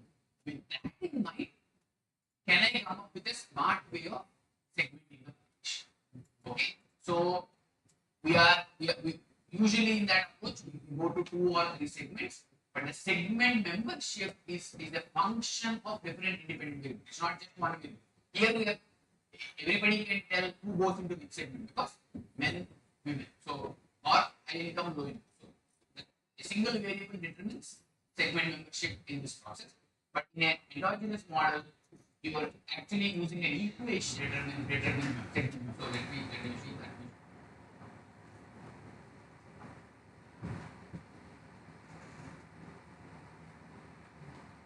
It's easier to the example. So let me keep talking the case study and then I'll come back to the math as well. Okay, so this is a model on endogenous segmentation. So here we are looking at mode choice of intercity travel mode choice. Okay, so we are looking at how do people travel from Toronto to Montreal corridor, and we have information on social demographics and trip-making characteristics. We also know level of service data that is available from. So this is how the data looks like. So there are 3 modes: car, train, air and car. Okay, so train, the frequency is provided to you. There are 4 departures per day on average. Air, there are 25 flights going between that location, and we have the cost. You will see cost per train is cheaper, air is expensive, and car is between them. Then you have in-vehicle time. So obviously in-vehicle time for air is the smallest. Train and car are comparable, and then out of vehicle time for air is the highest, right? Because as you know, security and whatnot, or getting to the airport, all of that has time associated with it. Car has the smallest out of vehicle time because you have access to it immediately. Train also has. Okay, so again, it's a traditional mode choice model. You are just looking at these aspects. But what we are trying to do here is we are not trying to segment the population based on income or any one variable. We are trying to see, okay, are there segments in the population that are function of different independent variables? Okay, let me show you the segment and I'll explain. So the segments itself take the form of multinomial logic. So we are here saying that there are 3 segments. Okay, so segment 1, segment 2 and segment 3.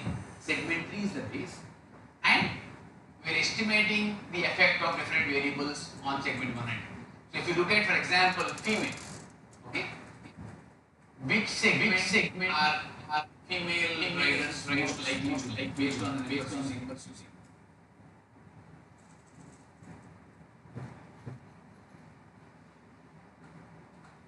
The base is 0. Okay, this is negative. Right? So that has the most likely the females will be in segment. You are traveling alone, which segment are you likely to be in? If you look at traveling alone, First segment.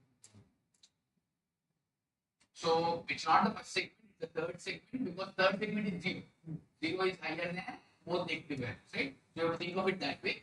So if you are traveling alone, you are likely to be in the third segment. Weekend travel. If you are traveling for a weekend, where are you going? Segment 2. Okay? Then income. If you are high income, you are going to segment 2. Okay? So what you will notice is each segment has its own characteristics. So if you look at segment 2, it's women not traveling alone, so people going as a group, we can travel. Okay? So segment 3 on the other hand is people who are going alone, who are less sensitive to cost because of their high income, they are not in. Okay, so that's what would be the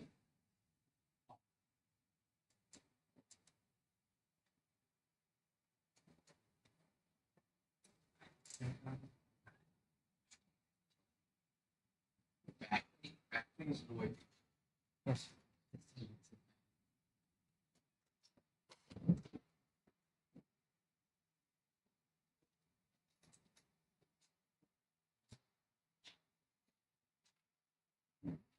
Everybody behaves the same. But here, when you are creating the segment, we are saying you have 3 personalities and 3 choices. You can behave 3 ways.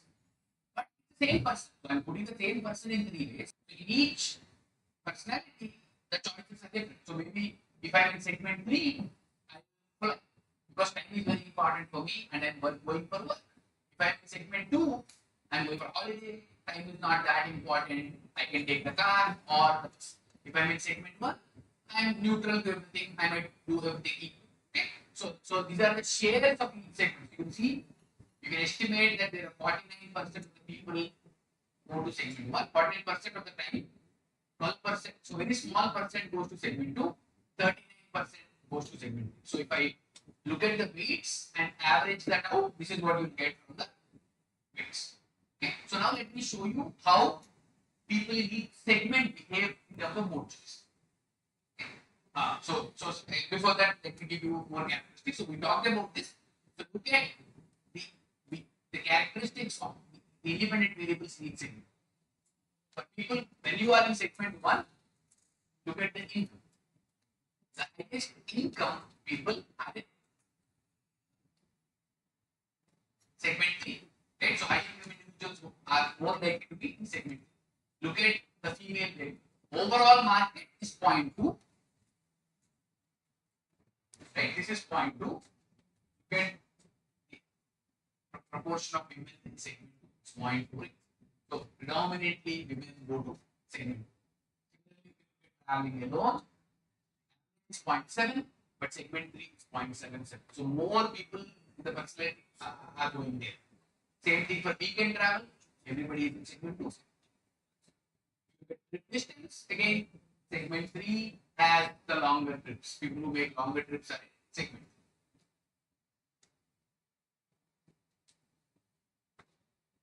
Now these are more choices.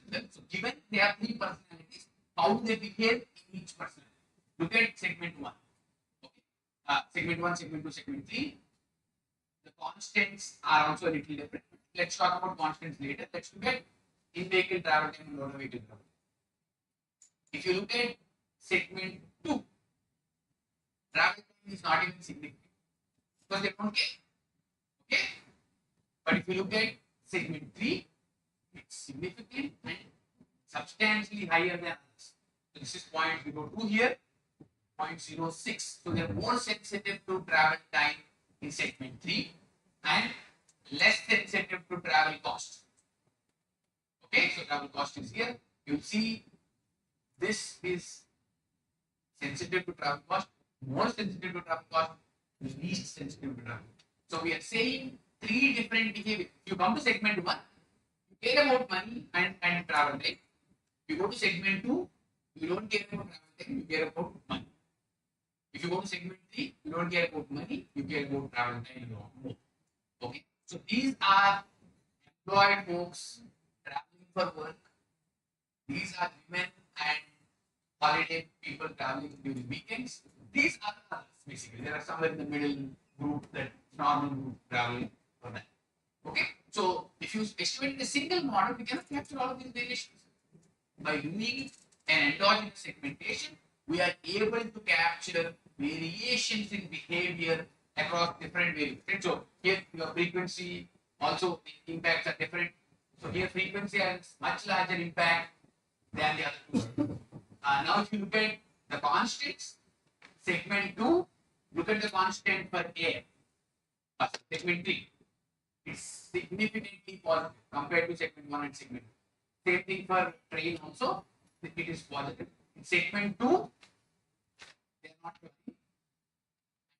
They are likely to use train.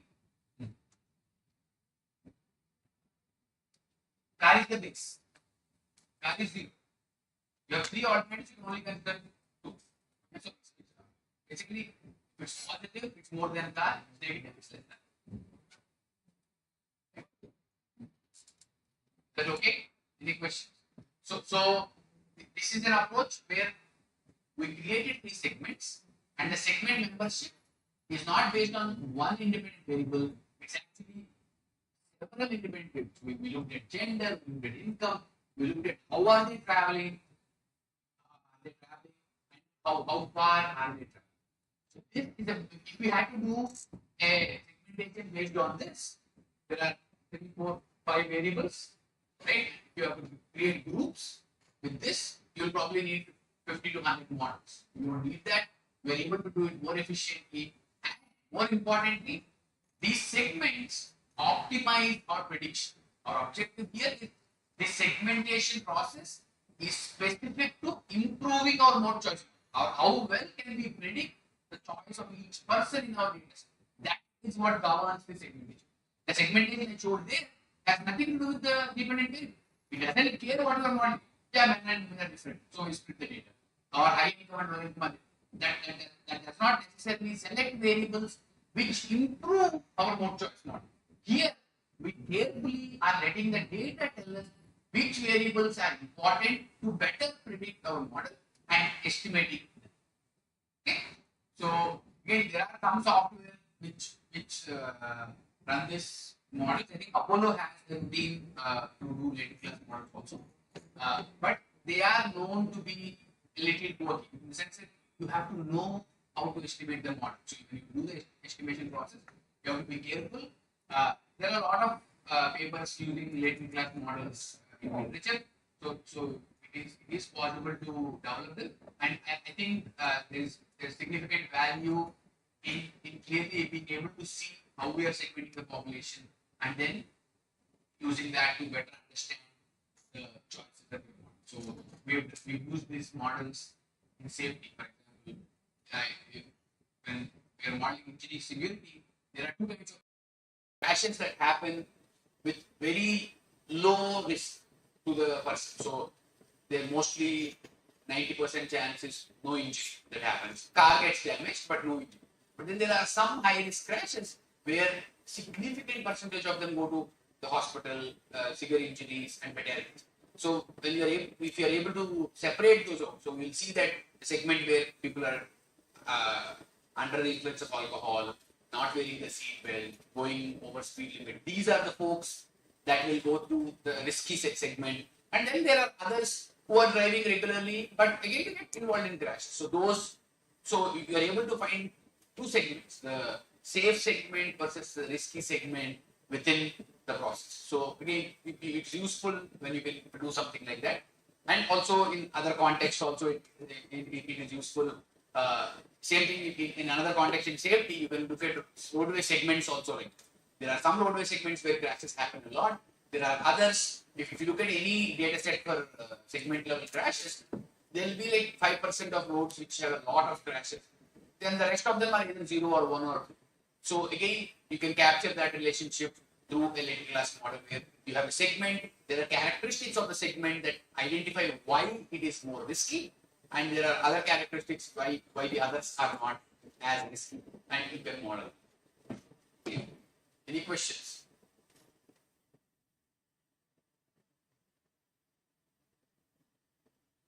Yeah. So estimating these models can get tricky sometimes, and what you give as starting value. Remember, in our code we are giving zeros to start with, but if you are running a model with a lot of variables, if you start with zeros, it will take longer time. So what you could do is, let's say, when you run your model for 6 variables, you know what the coefficients are because you have the results.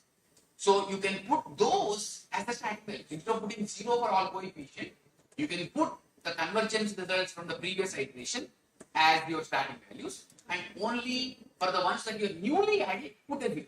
So let's say I estimated my model with travel time and travel cost. Okay, and a constant. So I have those coefficients now for my model. So I can, instead of leaving them as zeros for every coefficient, I can enter the final values I got at convergence as the starting values.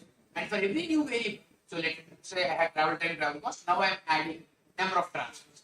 So for number of transfers, I start with 0. But because you have given starting values that are optimized already, the log likelihood function will be much better at the starting point. Okay, so it will quickly find the solution. So that is the idea of why we even ask for zeros. Because it is to help you. It is to help you when you're running larger models. So for example, in one of the papers that we have like 80 to 90 parameters. So if you start everything at 0, it will take forever to converge. So what we do is, when we are at 30 or 40, we'll put those 30, 40 starting values and then add 10 more values. So that it can find those 10. You're helping the algorithm find answers quickly. So once you find the 10, you have 50 answers, then you add the next 10. Then add the next 10. That way you are facilitating quick estimation. But if you put 80 variables and put all of them 0, it will take for an hour to find the solution, especially for complex models. Okay? So that process becomes even more important when you're doing latent class models. Sometimes you can use what is called an expectation maximization algorithm or the EM algorithm. Apollo has the EM algorithm coded in that to make this efficient. I have found mixed benefits with it. I usually ask my students to run the code without the EM algorithm, but again, it's up to you. If it helps, you can work on it. Any questions? I'll skip the joint choice models in the interest of time. So have a case study for this. You can read it if you're interested. And for now, because I want to get to model response models. So far we talked about categorical variables that are general. For any categorical variable, you can use a multinomial logic model. So it can be more choice, it can be the survey response of Likert scale variables. MNL models are flexible in that they work for any categorical variable. Ordered response models are a class of models that work only for ordered variables, okay, or ordinal variables. So if you have vehicle ownership, it goes from 0, 1, 2, and 3. For that, you can use an ordered response model. Or you can think about injury severity. If a crash happens, the injury of the person can change from no injury, severe injury, fatality. So that there is an ordering. As you go from one alternative to the next, you're actually progressing in the same spectrum. Okay. Or if you have any survey questions where you ask how satisfied you are, not at all satisfied, or to very satisfied. There are, again, that is also a natural ordering going from very negative to very positive, or very positive to very negative. So there you can use order response models. So in an order response model, what? It's a little different than how do we come with the same problem.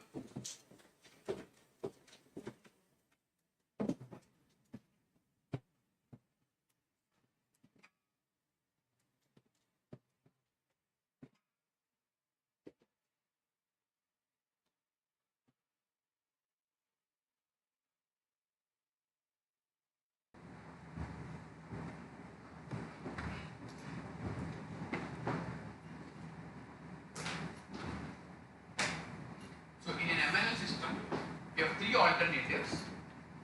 It's like this. So you are getting the utility here. You have three utility structures.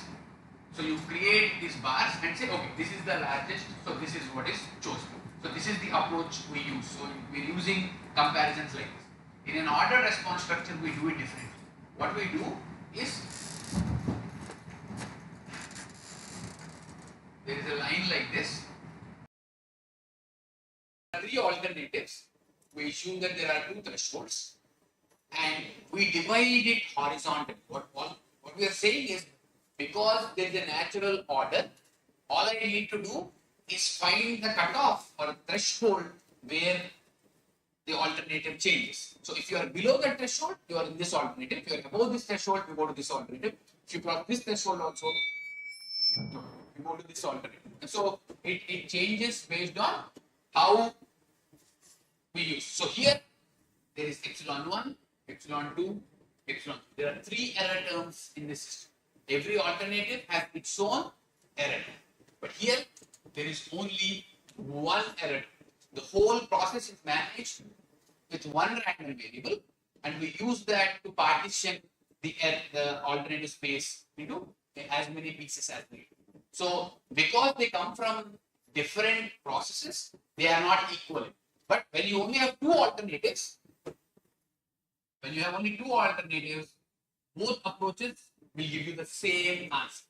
So an ordered logic model with two alternatives or a binary logic model will be the same, as long as the error term is the same. Okay.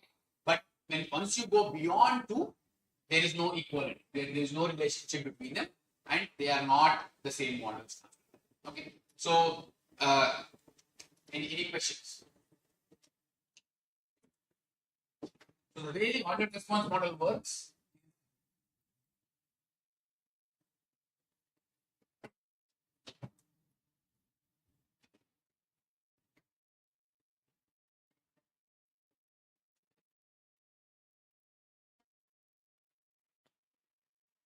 Yeah. Yes.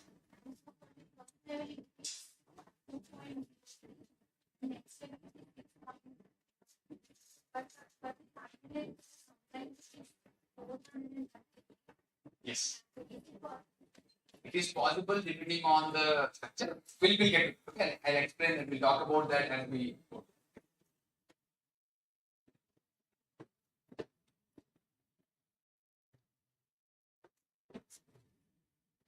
So this is how we'll write the order response structure. So let me do that.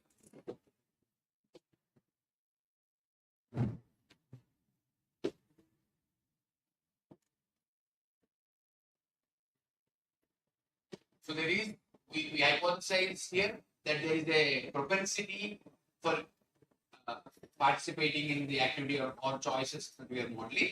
And what we are saying is, if you have this, depending on how it relates to the threshold. So y is the observed value, observed ordinal variable, and we'll have thresholds that go from psi 1 to psi infinity. Using that, we can come up with the probability. So if you have only two alternatives, let me explain this. So we will say if this is greater than 0, so your alternatives are 0 and 1. If this is greater than 0, y is equal to 1. Otherwise, y is equal to. So if the propensity alpha plus beta x plus epsilon crosses 0, then you are choosing the first alternative. Okay. Now, because epsilon is a random variable, so probability that alpha plus beta x plus epsilon is greater than 0 is same as probability that epsilon is greater than minus of alpha plus. Okay. So this is the cumulative form, but it's not in the exact form we want because it is epsilon greater than. So this you can write it as 1 minus probability that epsilon is less than. So this is how you get the probability. So this is the probability for the y equal to 1. For y equal to 0, probability will simply be 1 minus of this. It will be probability that epsilon less than minus. Right? So there are two alternatives. So you will get the probabilities like this. So another way of looking at the same thing could be you have cutoff at 0, probability 0 and 1 are.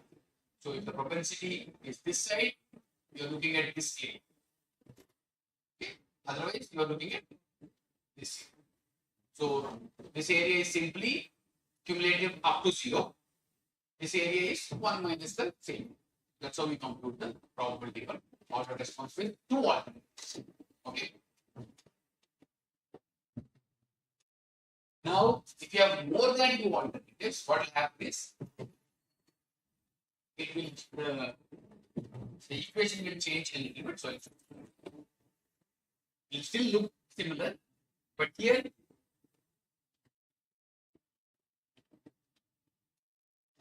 we have less than or equal to 0, then y is equal to 0. Okay.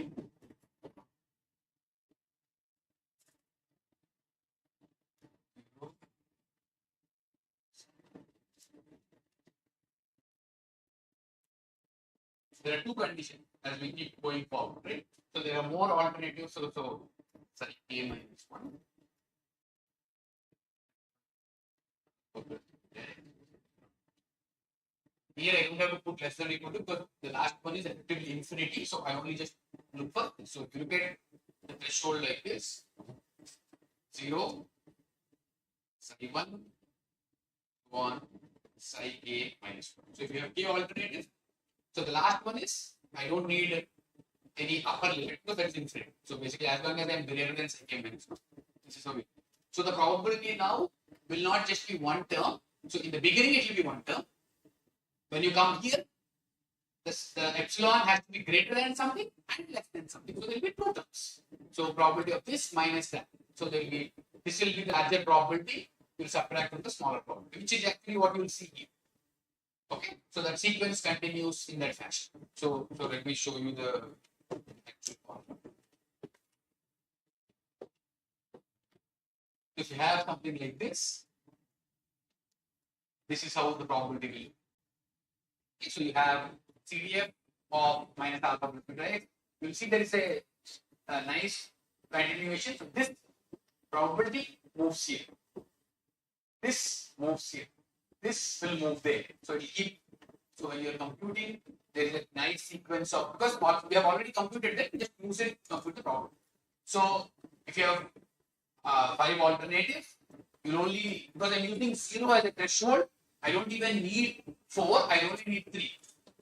Okay. So 0 is the first alternative because I am adding a constant. So if I remove this constant, this won't be 0 anymore.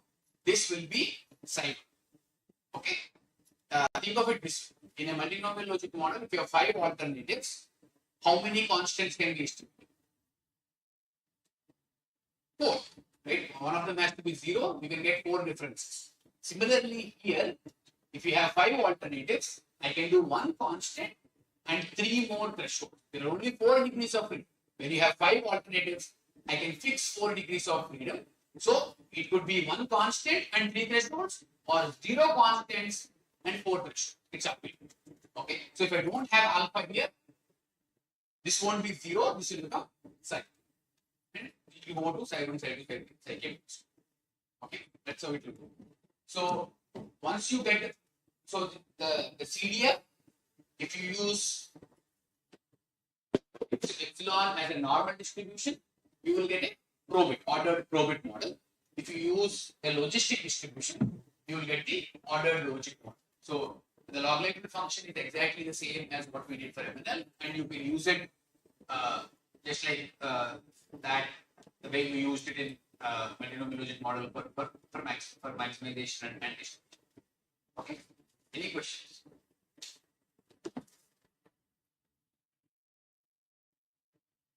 So now the way to interpret this model, it's actually easier to interpret because it's a very simple structure. So if x has the beta is positive, what happens is if x increases, the curve moves to the right. So the probability for the first alternative goes down, probability for the last alternative goes up because the curve is moving to the right. Similarly, if it is negative, it moves to the left. So if you think about a safety model or a number of cars model, so vehicle ownership, as income increases, the beta is positive. So as income increases, more probability for higher vehicle ownership levels. As income decreases, so when you are estimating these thresholds, one thing to note, and this is what you also talked about, is there is a relationship between thresholds. Psi 1 has to be less than psi 2, has to be less than psi 3, less than psi 2. Okay, depending on the share.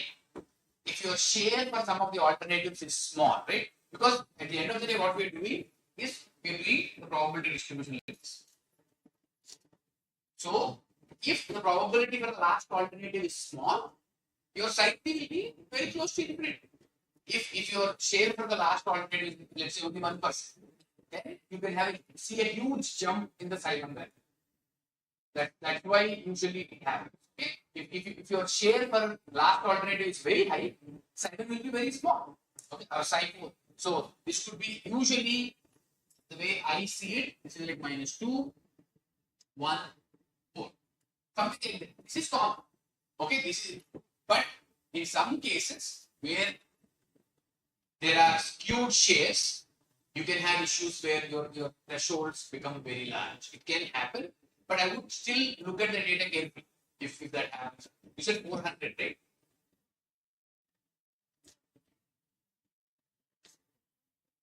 That is still very high. I mean, you have some variable in your propensity, the beta x, that is pushing you. So you can do that, but it's not common for that to happen. I mean, 400 is a lot. The largest threshold I have seen in my data sets around 10 or 11, but 400 seems very high because probability beyond 400 is 0. Okay, if you look at CDF of 400 itself is 0. So there's no probability left for the alternate. Maybe very few records are there in that alternate.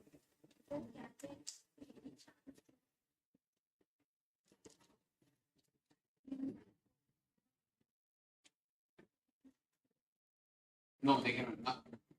They are equal, it means the other alternative does not exist. So it means your sample has no record. It can only happen when you have no records in that alternative. So if psi 2 and psi 3 are equal, what you are saying is, so here I have psi 2, let's say. You are saying this line and this line is the same. That theoretically means there is no probability for this alternative, right? Which is there is no observed record. Yeah, only then it can happen.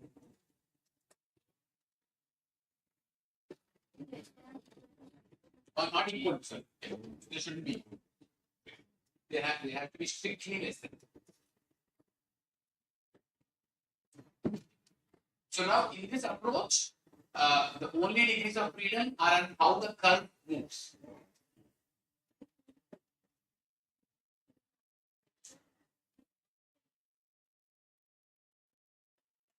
Yeah, that's all. That does not. But that can come like this. So again, that also means you have very high. So for thresholds, so don't worry about that because all it's saying is, so what does odds ratio say? It says how far from zero that variable is. So all it is saying is this is very far from zero, which makes sense. It is very far because if your threshold is large, because it is significantly different. Right? So if you look at odds ratios for this, it will be less than, much less than this. If you have a threshold around 1, it will probably be close to 1. This will keep increasing. As your thresholds keep going that way, odds ratios will increase. But again, it is not interpretable in any way. It doesn't mean anything. Also, significance of thresholds is not important. Don't care whether they're significant or not. Because our significance is measured relative to 0. What we are doing when we are saying a variable is significant in the standard way is we are saying the variable is different, not different from 0. If you are saying the variable is insignificant, you are saying the independent variable that you tested for beta is not different from 0. But I don't care whether it is different from 0 or not. That, but these stats in software are computed towards 0 for 0, so they print that up. But we need to recognize that significance of that parameter has no meaning. Yes, you should. We don't need to mention. You should show the value.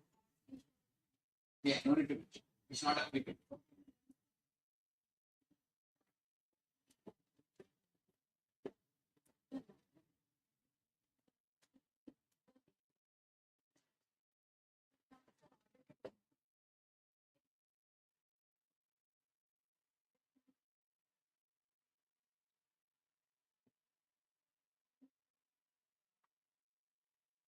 Marginally significant.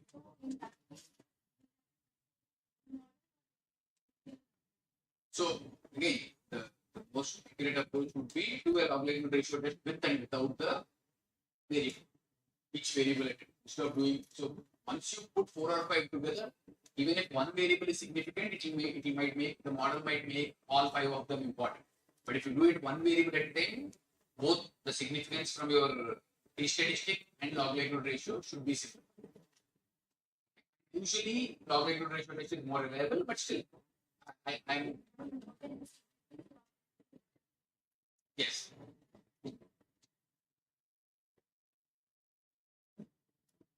So, so if you have a system like this, so this is an example thresholds I'm showing here. So minus 1.5, 0.25, 0.5, and so on. Okay. Now, in the so if you want to think about the comparison with MNL, what you notice is if you have two alternatives, both of them will give you the same results. The probabilities, everything will be exactly same. But once you go beyond 2, things will not be the same. Because you only have one equation, right? I only have one equation in the order response model. It doesn't matter how many alternatives I have. Usually, the order response model will outperform, will be efficient that way. But because there's only one equation, the traditional order response model will always underperform MNL model. Because in MNL model, you have more degrees of freedom, so it performs better compared to traditional order. Okay. So again, I have to discuss about that statement and so on. But I will not go into that. I also have some of you might be using, so you might be using ordinal models or you might be using count models. I have some material on count models. Is anybody working on count data? Okay, if not, I'll skip this also. I want to go to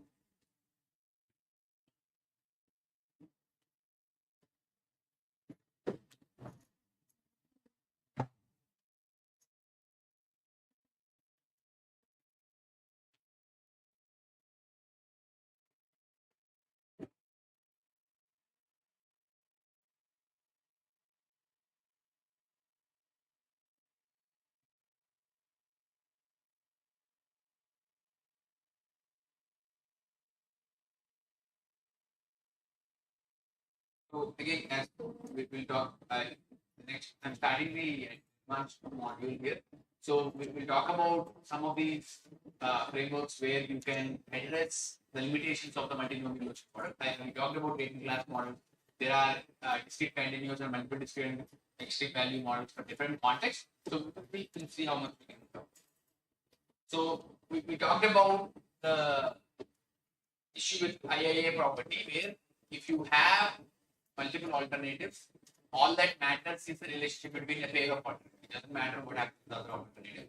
So that comes because we assume that epsilon n is independent. But it is possible that in some cases that is not true. So here I'll give you some examples.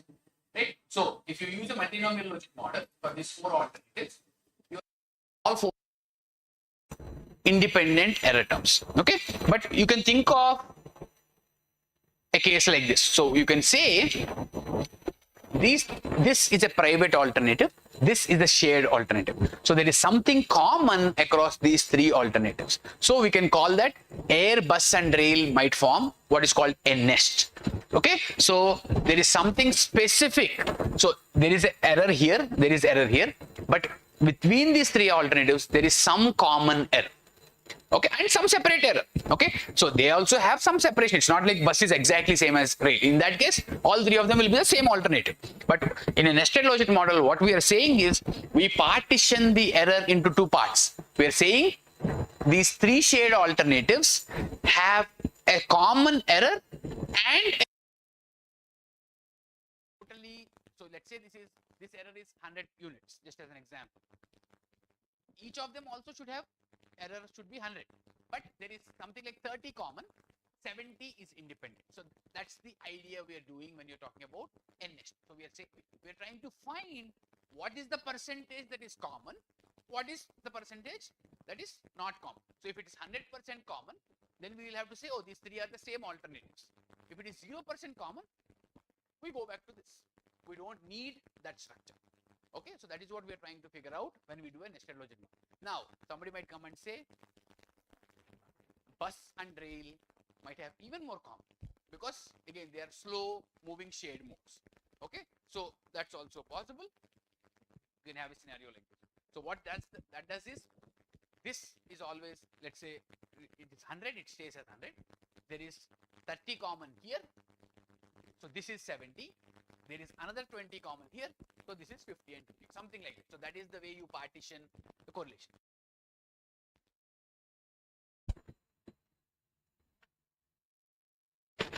Somebody might say there is air might be correlated both with car and others because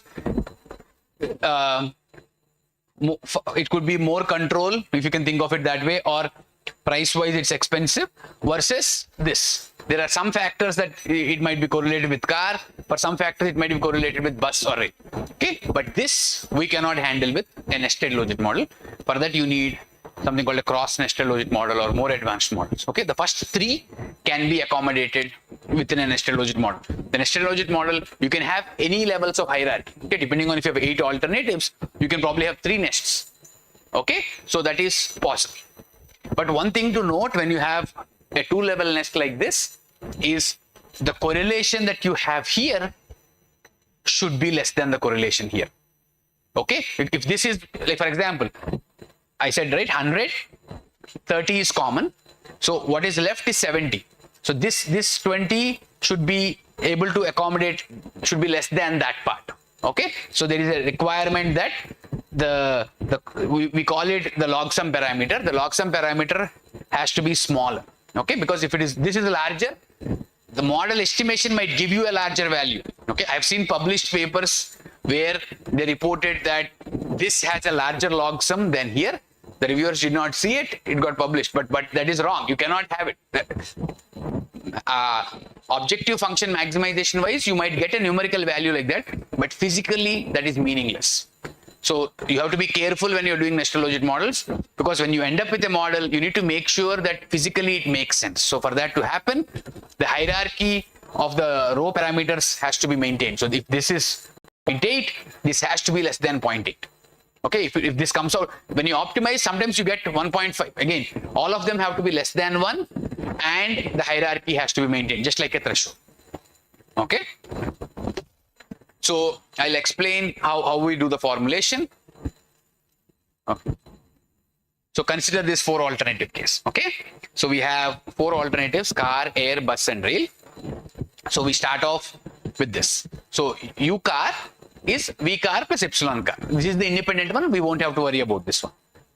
Now I write the other 3 with 2 parts. There is a common carrier part and the separate part. Again, the total variance of this should be equal to the variance of these 2 terms. It cannot change. That we cannot randomly keep adding things to our utilities, right? So whatever variance is there for the whole thing, these 2 will have that now. So they have to share that. That's why if that variance goes, if epsilon cc has a larger variance than epsilon car, that's physically not possible. That is what it's being said when you have your theta value greater than 1. When your theta is more than 1, you're saying, oh, I'm artificially increasing the error to create correlation. That is not physically possible. Mathematically, it can happen when you do the numerical analysis, but you have to understand that and not report that as a useful result. So overall error is still identical, right? So epsilon air is equal to epsilon a plus cc, all of that. So we maintain that. So what we are trying to do is find what is the common error. Now, if that common error is 0, then it's like without a nest. It's just all 4 of them are at the same level. So the bigger errors, the larger errors, we assume them to be Gumbel 0, 1. Okay. The smaller errors now, I assume to be Gumbel 0 theta. So for that variance, we have 1 as our variance. So anything I do with theta has to be less than 1. Okay. So that is what we are trying to show you. So it can go up to 1. If this theta goes to 1, what that tells you is all the error between these 3 alternatives is common. There is no independent part at all. Okay, but it cannot go more than 1. So at the same time, it can be 0. It cannot be less than 0. Okay. So I think that. Okay. Let me show. Okay. So we need to figure out what is the correlation between the error terms. So what I'm doing is, because this is 0, 1 and this is 0, theta, the common part has to be 1 square minus theta square. So it will come like that. So pi square of 6 minus pi square theta square by 6. So this would be the error variance for the common, the remaining independent part. Okay, this would be the independent part. So then your correlation is defined as covariance over this.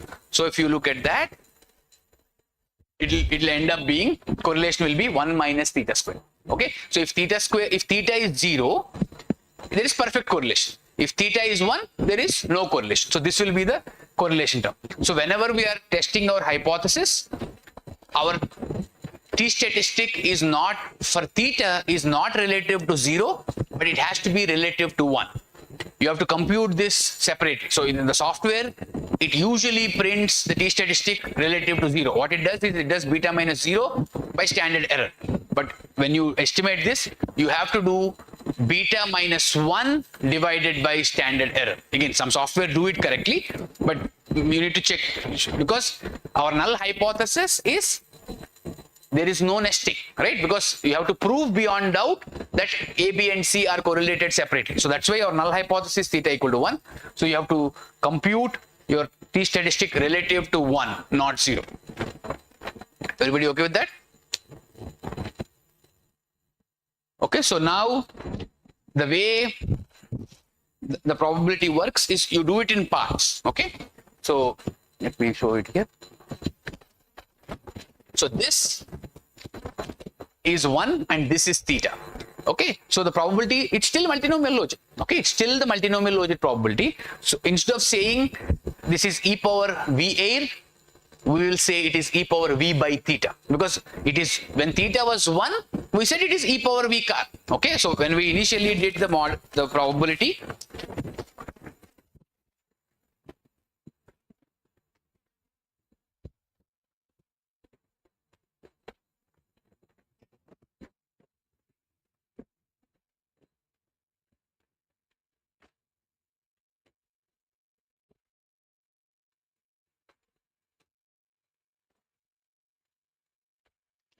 So when you have 4 alternatives, our probability was this. But this is because theta was equal to 1. So we did not have to write divided by 1, divided by 1.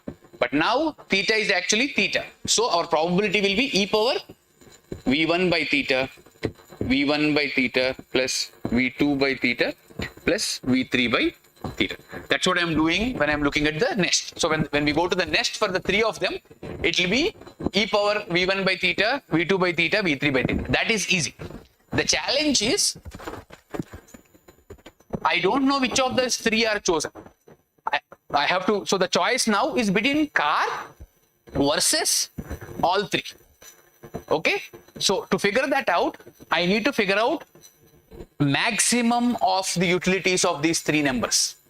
Right? Because the competitor for car is the one which has the highest utility in these 3. Right? So the user has to choose one out of these 3 that will compete with the car. I don't have to worry about ones that are lower. So I have to find the maximum of utility for the 3 of them. So that is usually a painful thing because you are doing max of 3 random variables. But for Gumbel, the max works out to a nice formula. So, I mean, that's why we are using nested logic, okay? Because I'll show you the formula. This is how the maximum works out. Okay, again, it's a 3 or 4 page proof. I'm not going into the details. So it will look like the max of v1 and v2 will be theta times ln of the summation of all of them. Okay, it is distributed like that. So now this is the first probability for the lowest nest. I need 2 parts, right? Because I need to determine between car and shade. How do I get to air, right? I get to air only if I get to the common carrier, right? So let me show you. To get the probability to here is 2 steps. One, I choose between car and shade, right? Then I come here. So when I came, I gave you the probability for this one, but I need to figure out what the probability is here.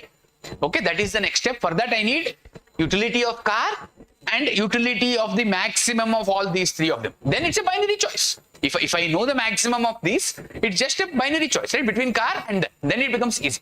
So you'll get each probability will have 2 steps. So air probability will be air within this nest and probability of coming to this nest. Okay, car won't be like that. Car will be car plus whatever combo utility you get up there. It will be between those 2. That's all. It's a binary model. So car will be easy. The other 3 will be a little complicated. I'll show you.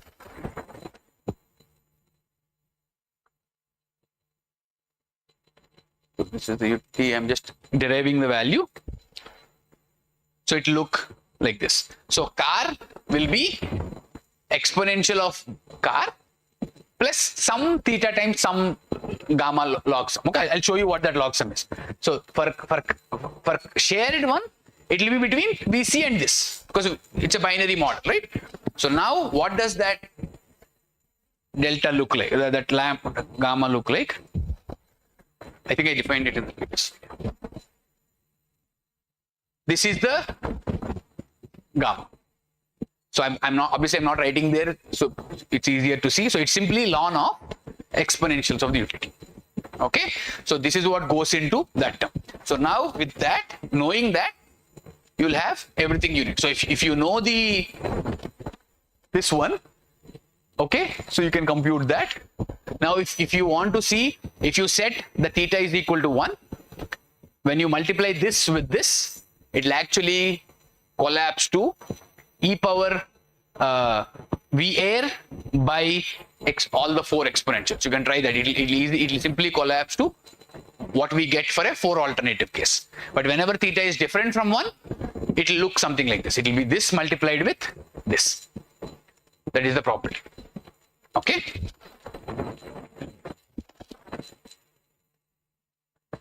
So yeah. So I'm doing that when I put theta equal to 1.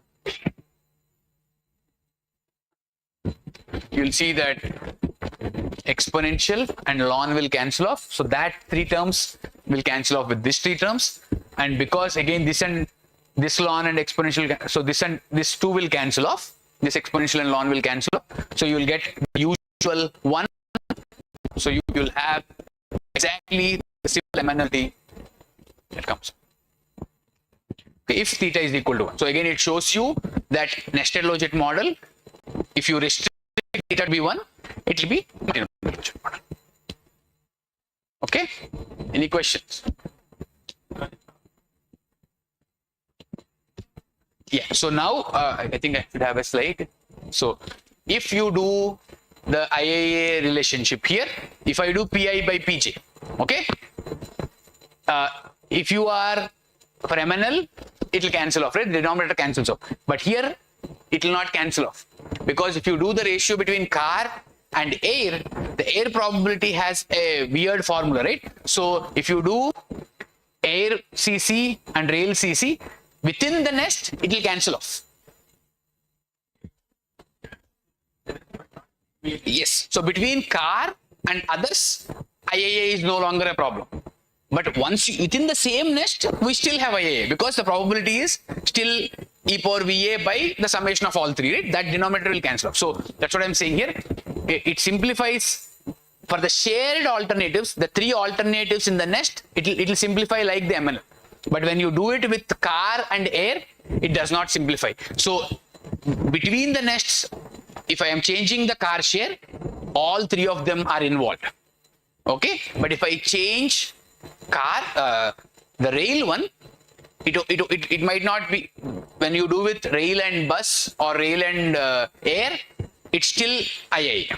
Okay, but with the outside one, it is no longer IAA. So it reduces the IAA property. Alternatives within this nest still act as if they are part of the MNL structure. They will act like that. But alternatives outside, they will have different substitution pattern. But even that is very helpful, because it will avoid the scenario that we talked about with the red bus and blue bus.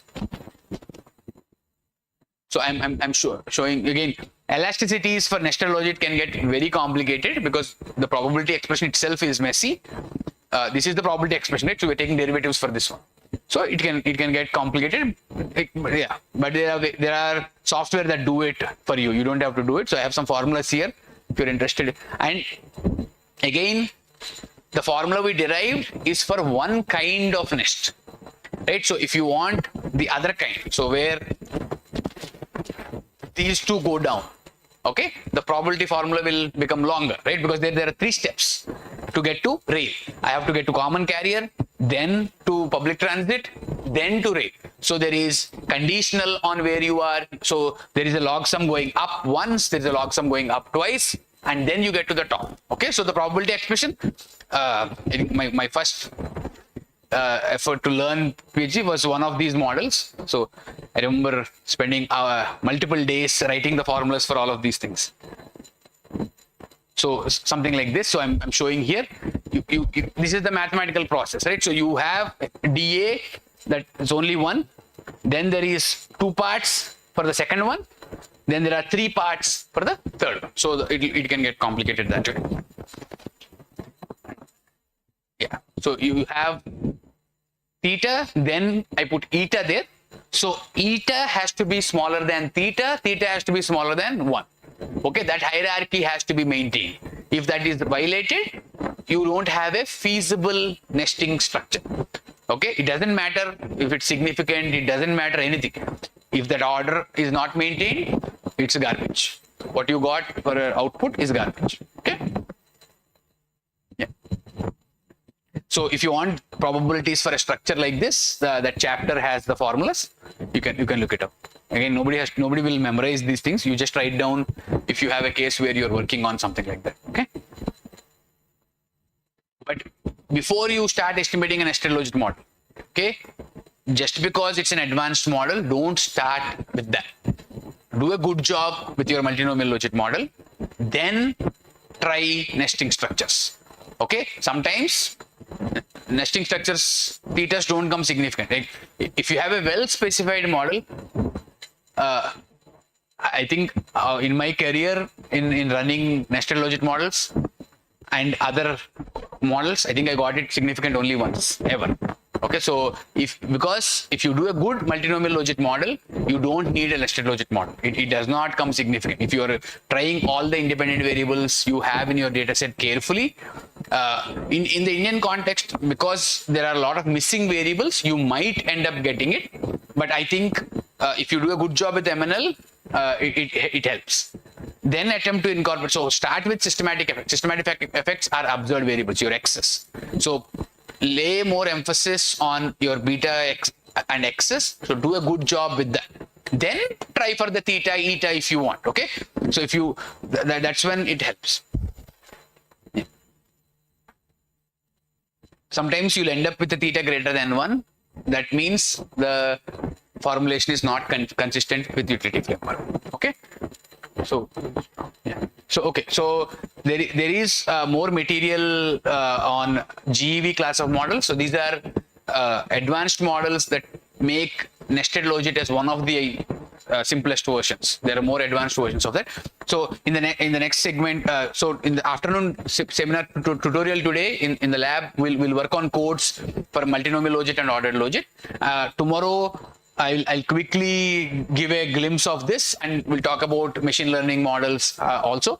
And I don't think we'll have time to do tutorials for machine learning models, but I have codes that I've prepared that I'll share with you that you can use when you have time. Okay, folks. So we'll break for lunch. Thank you.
We had now we have all four.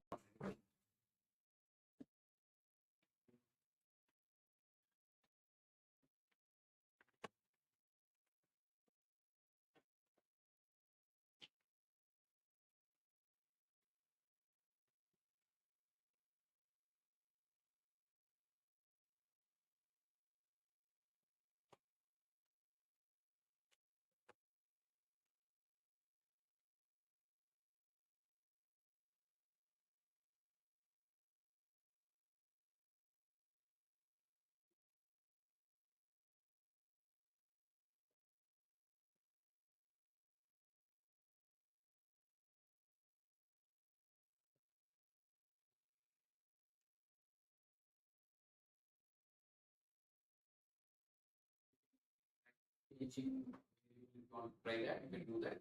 For example, cost estimating same coefficient for all of them, right? Try to make estimate four coefficients. So put cost underscore one underscore two underscore three underscore four for each four, and estimate a model with four cost parameters and see how it goes.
so I'm asking you to change that to because because was here and range. So create both and then update here. Input car here. Because there. Okay, update and see how the log likelihood changes once you run the model.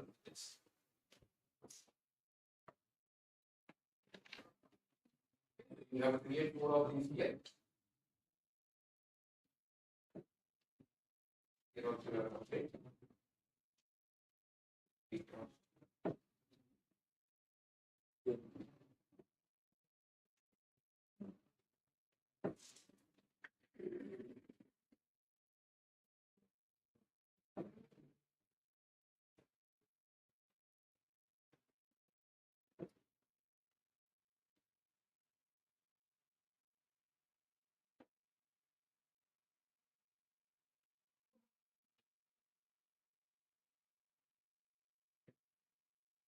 Now you need to run this model. It should run and give you 3 extra parameters. So depend what the log likelihood now. What's it? Before we only said there's only one cost coefficient. Now we are allowing for 4 different cost coefficients.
download that. The data description gives you the summary of the data. Now, estimate a multinomial logic model using your code. Okay, so first start with the binary. In the binary code, you have to change the file name. So wherever you are updating the information, you have to change. You have to the dependent variable is there in the data set. I'll tell you once you guys download. This is the dependent variable. Okay. Trips 2 cat 300. Okay. So it is 1 and 2. 1 is load trips less than 300. 2 is trips more than 300. Now I want you to develop a binary logic model using this data. So now I gave you the code. So you have to change the file name, variable names, which is your cat, what is 1, what is 2. You have to define that in the code. So go through the code. Wherever there is things that you have to change that and run a binary logic model and give me the results for the model. Okay, so take the yesterday's binary logic model. Start with that because it has 2 alternatives. This also will have 2 alternatives. That will be the starting point. But make sure you change elements there to match with what you have to model. So you have to change the dependent variable. You have to change the independent variables because again, there is no cost, no frills, nothing. All of those are not there. So, and the utility start from scratch. You have 2 utilities. I filled it for you. Now delete all of that, but keep it so you can see how to write it. Write your own utility. So here the dependent variable is trips. So how many bike share trips happen at a station? What should it depend on? Okay. So there are a lot of independent variables here. You can look into them. So population, job, establishments, income level. So you can play with these variables in the model and see what impacts the categories. So low category versus high category. So if you want to call a name for the alternative, you can call 1 is equal to low, 2 is equal to high. Okay, so low demand to high demand. So now tell me what factors make the demand high. So is it population, which you can, just like we did for the other one, you have to think about it a little bit and practice. So this will like your own original model using a data. Okay, so start doing it. And if you have any question, just let me know. I'll come and talk with this. So far you're just running what I gave you. Now I want you to modify the code to run your own models. So there is you have to decide what variables to try, what do you think is important, and try. And if it comes significant, good. If it doesn't come insignificant, drop and keep adding. Do the best model you can develop using this technique.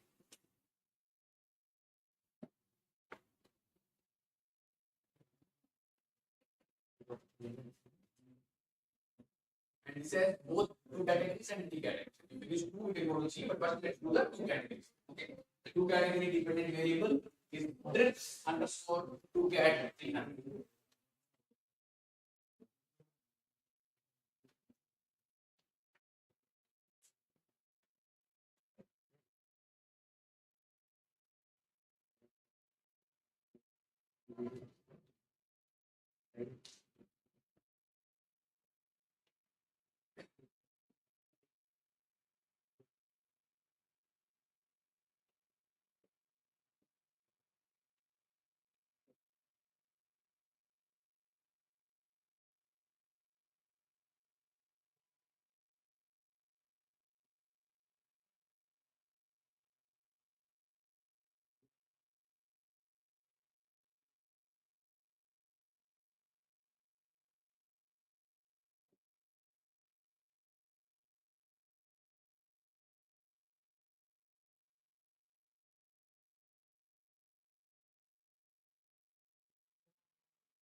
Last file in that link.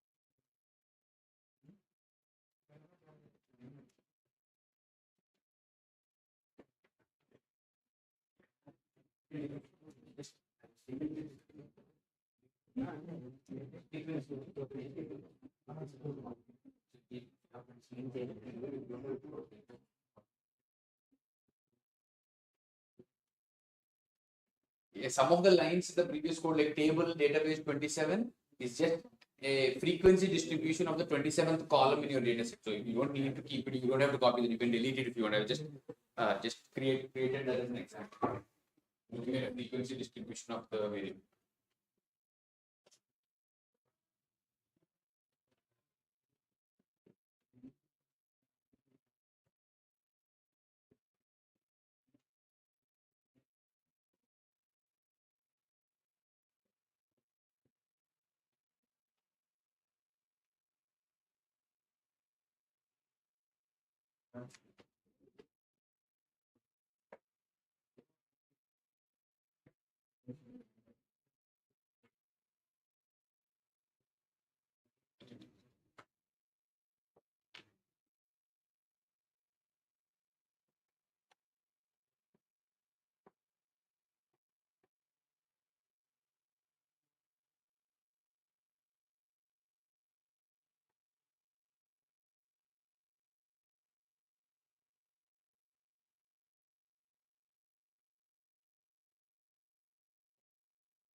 one high. So I only am choosing two constants right now. Then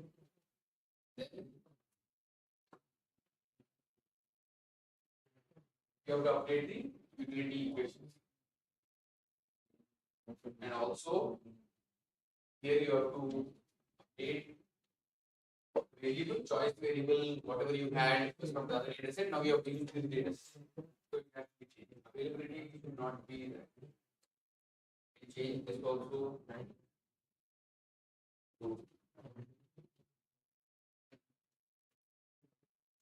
think I have a variable uno. Uno is one in Spanish. So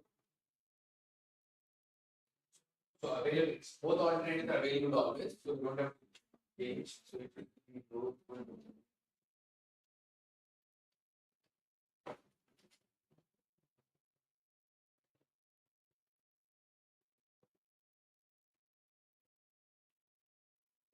Once you make these changes, you should get the starting point, right? First the model should run.